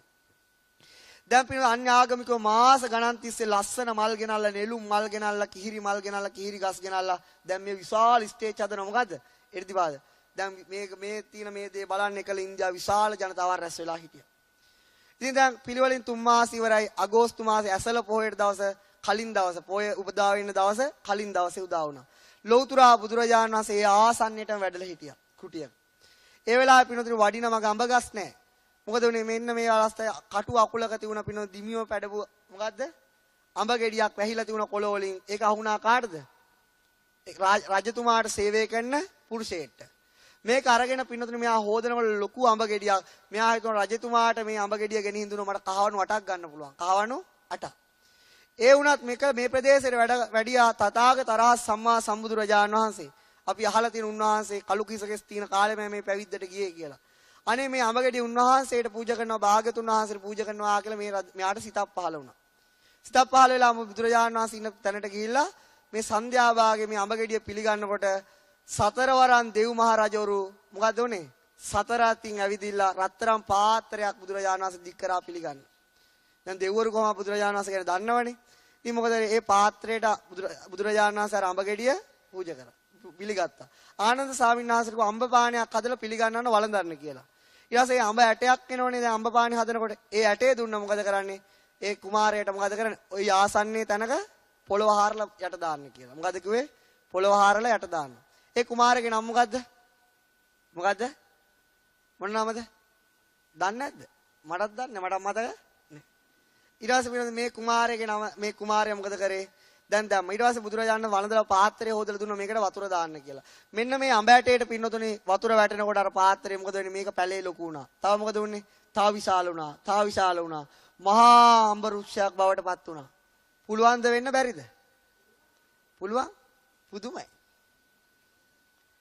දැන් පින්නතුනේ ඕව විශ්වාස කරන්න අමාරු දේවල් එකපාර දැන් බලන්න ඉස්සර අඹ ගහක් ඇදලා අවුරුදු 20 30ක් යනවා ගෙඩියෙන්න. දැන් මාසෙන් දෙකකින් අවුරුද්දෙන් ගන්න නැද්ද?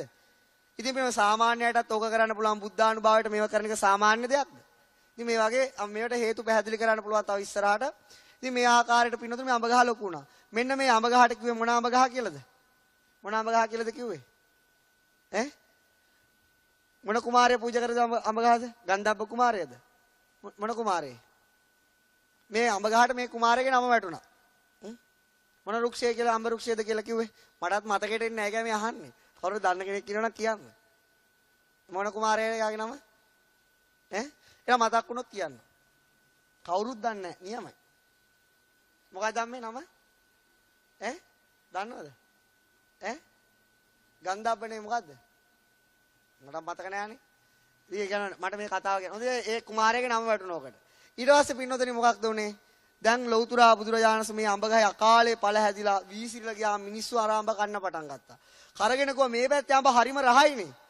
රහයිනේ බුදු කෙනෙක්ට අපහාස කිරීම කෙනෙක්ට එරෙහිවීම පිටත විපාකේ දිට්ඨව ධම්ම වේදිනියාව අර කකා අඹයට වලින් ගැහුව ගලවපු මිනිස්සුන්ට. ඇයි ගැහුවේ? මෙච්චර රස අඹ ගස් ගැලෙව්වා කියලා. දැන් පින්නොතේ පිළිවෙලින් සන්ධ්‍යා භාගයේ උදා වෙනකොට මෙන්නතේ සක්දේව රජතුමා ඒ කියන්නේ දෙදෙව්ලොවට අධිපති සක්කදේවේන්ද්‍ර මොකද කරේ? වාත වලාහක දෙවියන්ට අණ කරා මොකද්ද? හුලඟ හමන්න කියලා. මොකද්ද කරේ? අර කිහිරි කොට මල් ගැලවිලි වීසි වෙන්න ගත්තා පින්නතුනි අර ප්‍රදේශේ හුලඟ වේගයෙන් හමනකොට. නමුත් කිසිම මිනිස්සෙට කරදරයක් නැහැ. ඊළාට පින්නතුනි උෂ්ණ වලාහක දෙවියන්ට කිව්වා සන්ධ්‍යා භාග හිරු එළිය වැඩියෙන් දෙන්න කියලා. ඒ වෙලාවේ මොකද අධික තේජෝ ධාතුව තියෙන පිණ්ඩේ හරිය පුදුනා රස්නේ ආවා. ඊට පස්සේ සිහින් වැහි පොද ගලාගෙන ගියා. අන්‍යාගමිකයෝ බය වුණා. අඹ ගහක් ආවා. ස්ටේජ් ගැලවිලා යනවා. අජිත කේස කම්බලෙන් නිකන්ට නාගපුත්‍ර පකුද කච්චායන කියන ශාස්ත්‍රුන් වහන්සේ දුවන්න පටන් ගත්තා. දැන් යාළගේ ශ්‍රාවක ඇයි දුවන්නේ? කොහෙද යන්නේ? අද ප්‍රාතිහාර්ය පානව නේද? අනේ පොඩ්ඩක් ඉන්නවා කියලා දුවනවා. දැන් යනකොට පින්නතුනේ එක ශාස්ත්‍රුන් වහන්සේ නමගේ ශ්‍රාවකයෙක් රා ටිකක් පෙරාගෙන මුට්ටියකුත් අරගෙන එනවා. මේ රා ටික බීලා කොහෙ යන්නද? තමන්ගේ ශාස්ත්‍රුන් වහන්සේ ප්‍රාතිහාර්ය බලන්න යනවා. ඒ මේ ගඟක් ගාවදී. අහුවා අද ප්‍රාතිහාර්ය පානනේ අනේ ඔබ වහන්සේ වගේ කෙනෙක් දැක ගන්න ලැබීමත් වාසනාවක්. ඉතින් රා ටිකක් සප්පායන් වෙනවා. ඕන්නේ නැහැ ඔක විසි කරපන් කියලා මුට්ටිය අරගෙන ඔළුවේ දාගෙන ගඟටම පැනලා මැරුණා. බුදු කෙනෙක්ට අපහාස කිරීමේ විපාකය පින්නතුනේ. ඒ ආකාරයට වුණාම පින්නම බුදුරජාණන් වහන්සේ කිසිම දෙයකින් සැලුනේ නැහැ. දැන් ජනතාව බලාගෙන ඉන්නවා.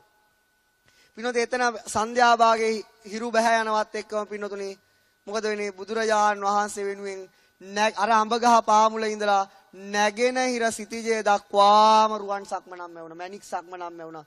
මිනිස්සු සාදුකාර හඬ දෙන්න පටන් ගත්තා. ඊළාට අඹ ගහ පාමුල ඉඳලා බටහිර සිටිජේ දක්වාම රුවන් සක්මනක් ඇවුණා. දැන් මෙතන ඉන්නවා ඒක දැකපු අය නමුත් මතක නැහැ. ඒකල සිදුවීම දැකපු අය ඇති මෙතන. නමුත් මේව මතක නැහැ. පින්නතුනේ ඊළඟට පින්නතුනේ මොකද්ද වුනේ? මෙන්න මේ රුවන් සක්මනේ දැන් බුදුරජාණන් වහන්සේ ප්‍රාතිහාර්ය පාන වෙලාව සඳ පායාගෙන එන මොන සඳද? ඇසල සඳ. අන්නේ වෙලාවේ පින්නතුනේ බුදුරජාණන් වහන්සේ හිතුණා මේ ශ්‍රාවකයන්ගේ තැටි මේ අයට අනිත් අයට මම පෙන්වන්න ඕන. මෙතෙක් කල දැන් ශ්‍රාවකයන්ට ගැරෙව්වා. අන්නේ මේ බුදුරජාණන් වහන්සේ සිතේ සිතවිල්ල දැක්කා ගරණී කියලා ගිහි උපාසිකාවක්. කවුද? එයාගේ නම ගරණී. ගිහි උපාසිකාවක්. ගරණී ගිහිල්ලා බුදුරජාණන් වහන්සේට වැඳා. වැඳලා කිව්වා ස්වාමීනි භාග්‍යවතුන් වහන්සේ. මොකද කිව්වේ? ස්වාමීනි භාග්‍යවතුන් වහන්සේ. භාග්‍යවතුන් වහන්සේ වෙහෙසෙන්න එපා. භාග්‍යවතුන් වහන්සේ මට අවසර දෙන්න. මම ප්‍රාතිහාර්ය පාන්නම් කියනවා. මිනිස්සු බලන් හිටියා. නේ ළඟ ඉන්න මිනිස්සුන්ට ඇහෙනවා. ඇහුවා ගරණී ඔබ මොකක්ද ප්‍රාතිහාර්යයට කරන්නේ? මොකක්ද ඔබ කරන්නේ? එතකොට ඒ උපාසිකාව කිව්වා මොකක්ද? මෙන්න මේ පෘථුවිය මොකද මේ වගේ විශාල පෘථුවි තලයක් මෙන්න මේ රුවන් සක්මනේ මවලා. මෙන්න මේකේ මම පේන්න කිඳුරියක් වගේ ඇතුල් වෙනවා අවකාශ ධාතුවේ මෙහෙන් පිට වෙනවා. කවුද කියලා කිඳුරියගේ විශාල රූපයක් මවා ගන්නවා. පෘථුවියේ මේ පැත්තෙන් ඇතුල් වෙනවා අනිත් පැත්තෙන් පිට වෙනවා. එතකොට අහයි මේ කවුද මෙහෙම කරන්නේ? එතකොට භාග්‍යතුන් වහන්සේ කියන්නේ මේ මගේ ගිහි උපාසිකාවක්. මගේ ඇයගේ නම ගරණී. එතකොට මේ පින්නතුන් හිතායි මොකද්ද භාග්‍යතුන් වහන්සේ ගරණීගේ ආනුභාවය මෙහෙමනම් බුද්ධානුභාවය කොහොමද කියලා. කිව්වා මම දන්න ඔබට කරන්න පුළුවන් කියලා. නමුත් බුදුරජාණන් වහන්සේ අවසර දුන්නේ නැහැ. ඊට පස්සේ පින්නතුනි ආව චුල්ලානාත පිණ්ඩික. ඉතින් ඇවිල්ලා බුදුරජාණන් වහන්සේට වැඳලා කිව්වා භාග්‍යතුන් වහන්සේ වෙහෙස වෙන්න එපා. භාග්‍යතුන් වහන්සේ මහසි වෙන්න එපාය. මට අවසර දෙන්න මම ප්‍රාතිහාර්ය පාන්නම් කියලා. එතන මොකක්ද ඇහුව කරන්නේ? කිව්වා මෙන්න මේ ඉන්න ජනකායට වඩා විශාල බ්‍රහ්මක් ශරීරයක් මවාගෙන මේ රුවන් සක්මන්ට නගිනවා මම භාග්‍යතුන් වහන්සේ. නැගල ඉවර වෙලා මොකද වෙන්නේ? මේ විශාල දෑත් වලින් උඩ පැන බල්ටි ගගහ මං අප්පුඩි ගහනවා භාග්‍යතුන් වහන්සේ. ඒක නිකන් මේක ගර්ජනාවක් වෙයි. එතකොට අහයි මේ කවුද? එතකොට බුදුරජාණන් වහන්සේ කියන්නේ මම මේ ගිහි උපාසකේ කවුද? චුල්ලානාත පිණ්ඩික. එතකොට මේ මිනිස්සු හිතයි මේ ශ්‍රාවකයේ ආනුභාවය මෙහෙමනම් ගිහි කෙනෙක් වෙලා බුද්ධානුභාවය කොහොමද? ඒ නිසා බුදුරජාණන් වහන්සේ මහන්සියට අවසර දෙන්න කිව්වා. කිව්වා ඒකට මේ මම දන්නවා කරන්න පුළුවන් කියලා. නමුත් ඒකට මේ වෙලාව නෙවෙයි කිව්වා. ඊට පස්සේ පින්නොතනේ ආව මෙතෙන්ට 7 අවුරුදු චීරා නම් රහත් තෙරණියා. අවුරුදු 7යි වයස නේ. අවුරුදු 7යි සාමණේරීන් වහන්සේලම. ඉතින් ඇවිල්ලා බුදුරජාණන් වහන්සේට වන්දනා කළා මේ පුංචි දරුවෙක්. ඇවිල්ලා කියනවා ස්වාමීනි භාග්‍යවතුන් වහන්සේ මට අවසර දෙන්න. මම පාන්න. එතකොට බුදුරජාණන් වහන්සේ අපි වගේ දියණියන් ඉඳදී මහන්සි වෙන්න එපා. ඇහුවා චීරා මොකක්ද කරන්නේ? භාග්‍යවතුන් වහන්සේ හිමාල පර්වතය මේ තියෙන ඉන්දියාවේ තියෙන සියලුම පර්වත ගෙනල්ලා මේ රුවන් සක්මනේ මම තියනවා කිව්වා. ගිජුකුළු බව ඔක්කොම තියනවා කිව්වා මෙතන ගෙනල්ලා. තියලා ඉවරලා විශාල හංස රාජ්‍යයේ රූපයක් මවාගෙන මේ කිසි මේක නොගෑවි මම පිහාඹනවා කිව්වා. එතකොට අහයි මොකක්ද? මේ කවුද? භාග්‍යවතුන් වහන්සේ එතකොට කියන්නේ අවුරුදු 7යි වයස. නම චීරා. බුදුරජාණන් වහන්සේ සරණ ගිය ශ්‍රාවිකාවක් සාමණේරීන් වහන්සේ නමක් කියන්න කිව්වා. ලෝතර බුදුරජාණන් වහන්සේ මම දන්නව එහෙම කරන්න පුළුවන් කියලා චීරා. නමුත් මේකට කාලය නෙවෙයි අවසර දුන්නේ නැහැ. ඊට පස්සේ ආව පිනුනේ 7 අවුරුදු චුන්ද සාමීන් වහන්සේ. අවුරුදු 7යි වයස. ඇවිල්ලා බුදුරජාණන් වහන්සේට වන්දනා කළා කියනවා ස්වාමීනි භාග්‍යවතුන් වහන්සේ. භාග්‍යවතුන් වහන්සේ මහන්සි වෙන්න එපා. මට අවසර දෙන්න මම ප්‍රාතිහාර්ය පාන්නම්. බුදුරජාණන් වහන්සේ වෙහෙස වෙන්න එපා. මොකක්ද ඇහුව කරන්නේ? මේ ඉන්දියාවේ විශාල වෘක්ෂයක් තියෙනකෝ ඒකට කියන්නේ මහා ජම්බු ගහ. විශාල ජම්බු ගහ. ඒ අන්නේ ජම්බු ගහ ගෙනල්ලා මෙතන තියලා හොලවනකෝ ජම්බු වීසිරව මේ අයට ඇහිඳගෙන කන්න. එතකොට අහයි කවුද මේ වේගෙන් හලවල මේ ජම්බු විසිරවන්නේ මේ ජම්බු ගහ ගෙනාවේ? එතකොට කියන්නේ අවුරුදු 7යි වයස කවුද? චුන්ද සාමින් වහන්සේ. අවුරුදු 7යි පුංචි ළමයි. එතකොට හිතයි මේ අවුරුදු 7ක මේ බුදුරජාණන් වහන්සේ හික්මවල තියෙන්නේ. මෙහෙමනම් ආනුභාවය බුද්ධානුභාවය කොහොමද කියලා හිතේ කිව්වා. අන්න ඒ වෙලාවේ බුදුරජාණන් වහන්සේ කොහෙකට අවසර දුන්නේ නැහැ. ඊට පස්සේ ආ උත්පලවන්නා රහත් තෙරණිය. ඇවිල්ලා භාග්‍යතුන් වහන්සේට වන්දනා කරාට සක්මනේදී. වන්දනා කළ කිව්වා භාග්‍යවතුන් බුදුරජාණන් වහන්සේ වෙහෙස වෙන්න එපා. අපිට අවසර දෙන්න. අපි ප්‍රාතිහාර්ය පාන්නම් බුදුරජාණන් වහන්සේ ඉන්න කියලා. කිව්වා මොකද්ද කරන්නේ ඇහුවා. මොකද්ද කිව්වේ? මෙන්න මේ ඉන්න ජනතාවගේ තුටත් වඩා විශාල තුන්ගුණයක් ජනතාව මෙන්න මේ සක්මනේ මවලා මහා සක්විති රජෙක්සේ බුදුරජාණන් වහන්සේ ගාව ඇවිල්ලා පහකමල් වඳින්නම් කියලා කිව්වා. එතකොට අහයි මේ කවුද? ඒ කියන්නේ හස්ත රත්නේ, අස්ති රත්නේ, ස්ත්‍රී රත්නේ, ගෘහපති රත්නේ රත්න හතක් ලැබෙන සක්විති රාජ කෙනෙක්ගේ සිරුරක් මවලා ඉතා විශාල ජනකායක් ඇවිල්ලා බුදුරජාණන් වහන්සේ සිරිපතුල් වඳින්නම් කිව්වා. මම දන්නවා උත්පලවන්නා කරන්න පුළුවන් කියලා. ඒකට කාලය දැන් නෙවෙයි අවසර දුන්නේ නැහැ. ඊළඟට ආව මහමුගලන් මහරහතන් වහන්සේ. මහානුභාව සම්පන්නයි. බුදුරජාණන් වහන්සේට පස්සේ ආයිත් මුගලන් මහරහතන් වහන්සේට හැර ඒ විදිහට ඉදි ප්‍රාතිහාර්ය පාන්න තව කවුරුත් මේ ශාසනේ නැහැ. ඒකට පින්නතුනි මොකද මුගලන් මහරහතන් වහන්සේ ඇවිල්ලා බුදුරජාණන් වහන්සේ වන්දනා කළ අවසරිල්ලෝ මොකක්ද කරන්න කියලා ඇහුවා.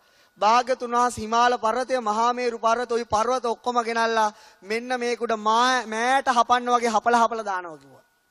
මෑට හපන්න වගේ. තාම මොකක්ද ඇහුවා කරන්නේ? භාග්‍යවතුන් වහන්සේ අවසර දෙනවා නම් මොකද්ද කරන්නේ? මෙන්න මේ වගේ සමාන පෘථුවියක් මවලා මේ පෘථුවියේ ඉන්න ඔක්කොම පේන නොපෙන සත්තු එකෙන් තියලා පයින් ගහනකො එහාට ගහනකො මෙහාට ගහනකො මෙහෙන් එහාට ගහනකො මොකද යට වෙච්ච පෘථුවි රාශිය ඉස්මතු කරලා ගන්න. අරගෙන අනිත් පෘථුවියේ ඉන්න අයට ඒ ඕජාව කන්න දෙනවා කිව්වා. දැන් ඒක තේරුම් ගන්න පුළුවන් මේ විදිහ. අපි දන්නවා මේ පින්නතුන්ලාගේ පුංචි කාලේ අපිටත් වඩා එහානේ මේ කුස්සියේ ඇවිල්ලා පැපොල් ගෙඩියක් කපනකොට ගේ ඇතුළට සුවඳ එන්නේ නැද්ද? දැන් මේ ඉස්සරහා තියලා ගැපුවත් එනවද? නෑ. මූණේ ඇවිල්ලා ගෑවත් එනවද? එන්නේ නෑ. ඒ කියන්නේ මේ ආහාරයේ සුවඳ අතුරුදහන් වෙලා තියෙන්නේ. ඇයි? ඒක මේ පෘථුවිය යටට බහැලා තියෙන. අන්නේ යටපත් වෙච්ච ආහාරයේ රසය නැවත උඩට අරගෙන කන්න දෙනවා කිව්වා. ඉතින් බුදුරජාණන් වහන්සේ කිව්වා මොග්ගල්ලාන ඒ වගේ හිත නම් පහළ වෙන්න එපා කියලා. ඒ වගේ දේවල් නම් පහළ වෙන්න එපා. ඊට පස්සේ කිව්වා තාමනෝ දැවුව කරන්නේ. මෙන්න මේ මහා පේරු පර්වතයේ සිනේරු පර්වතයේ මාපට ඇඟිල්ලට අරගෙන කුඩයක් වගේ මං ඉහළගෙන යන්නම් භාග්‍යතුන් වහන්සේ කිව්වා. අවසර දුන්නේ නෑ. ඒ වෙලාවේ බුදුරජාණන් වහන්සේ කිව්වා මීට කලින් ජීවිතවලදීත් මේ වගේ අභියෝග ආවා. ඒ අවස්ථාවෙත් මම අනිත් අයට යන්න දුන්නේ නෑ. ඒ වෙලාවේ මහා කන්න ජාතක ආදී ජාතක දෙකක් බුදුරජාණන් වහන්සේ දේශනා කළා පින්නොන්දනේ. හංස රාජයෙක් විලසට සිංහ රාජයෙක් විලසට ලෞතුරා බුදුරජාණන් වහන්සේ මේ රුවන් සක්මනට පැන නගිනකොට ඒ හඳ සම්පූර්ණ අහස දිලි තියුනේ. පින්නොන්දනේ අන්නේ අවස්ථාවේ ලෞතුරා බුදුරජාණන් වහන්සේලාට විතරක් ප්‍රාතිහාර්ය පාන්න පුළුවන්. අනිත් ශ්‍රාවකයන්ට කිසි දිනක කරන්න බැරි යමා මහ ප්‍රාතිහාර්ය පාන්න බුදුරජාණන් වහන්සේ තීරණය කළා. පින්නොතනේ මේ අහසේ මේ සක්මණෙන් අඩි 100කට 200කට ඉහළට ගිහිල්ලා බුදුරජාණන් වහන්සේ මොකද වුනේ? ශරීරයෙන් ඉහළට පින්නොතනේ විශාල ගිනි කඳක් විහිදෙනවා. ඒකේ සීමාවක් ඉවර වෙන සීමාවක් නැහැ. පහළට ශරීරයේ කොටසින් විශාල ජල කඳක් විහිදෙනවා. ඒකේ සීමාව ඉවරයක් නැහැ. ගිනි කඳකුත් ජල කඳකුත් පේනවා. පින්නොතනේ මෙන්න මේක මෙහෙම මේ ප්‍රාතිහාර්ය පාන්නේ කොහොමද කියලා අභිධර්මයෙන් පැහැදිලි කරන්න පුළුවන්. ඒකට තේජෝ කසී නෑ ආපෝ කසී නෑ යෝන. තේරුණාද පින්නතුනේ? අන්න ඒක ඉස්සරහට පැහැදිලි කරන්නම් කොහොමද ප්‍රාතිහාර්ය. ඔහොම දෙයක් සිදු වුණා. ඊළාට පින්නතුනේ සතපෙන් ඉරියව්වෙන් සක්මන් කරන ඉරියව් විශාල ප්‍රාතිහාර්ය සංඛ්‍යාව බුදුරජාණන්සේ අරුණ උදා වෙන තුරු කර ප්‍රාතිහාර්ය පෑව මිනිස්සුන්ට පින්නතුනේ කන්න බොන්න ඉන්න තැන් මතක් වුණේ නෑ. සිතේ ප්‍රාතිහාර්යම සමාධිමත් වෙලා තිබුණා. සිත බලබලා බුදුරජාණන් වහන්සේ සෑම කෙනාට සංඥාව වෙනස් කරන ධර්මයේ වන බුදුරජාණන් වහන්සේලාගේ අමා ධර්මය අනිත්‍යයි දුක්ඛයි අනාත්මයි කියන චතුරාර්ය සත්‍ය දේශනාව වදාරනකොට පින්නතුනි අහස්තලයක ඉන්දිකටු සිදුරක් ගහන්න බැරි තැනක දෙව්වරු හිටිය මේ ප්‍රාතිහාර්ය බලන්න. ඒ දෙව්වරුන්ටත් මිනිසුන්ටත් මෙන්න මේ ධර්මයේ වැටහිලා බොහෝ දෙනා ඒ අරුණ උදා වෙන සුතුවෙනට ජීවිතේ තමන්ගේ අරුණ උදා කරගෙන සතර අපායෙන් නිදහස් වෙලා තිබුණා. ඒ උදා වෙනවත් සමගම පින්නතුනි බුදුරජාණන් වහන්සේ ප්‍රාතිහාර්ය අත්හැරියා. රුවන් සක්මන නැති වී ගියා. බුදුරජාණන් වහන්සේ නොපෙනී ගියා.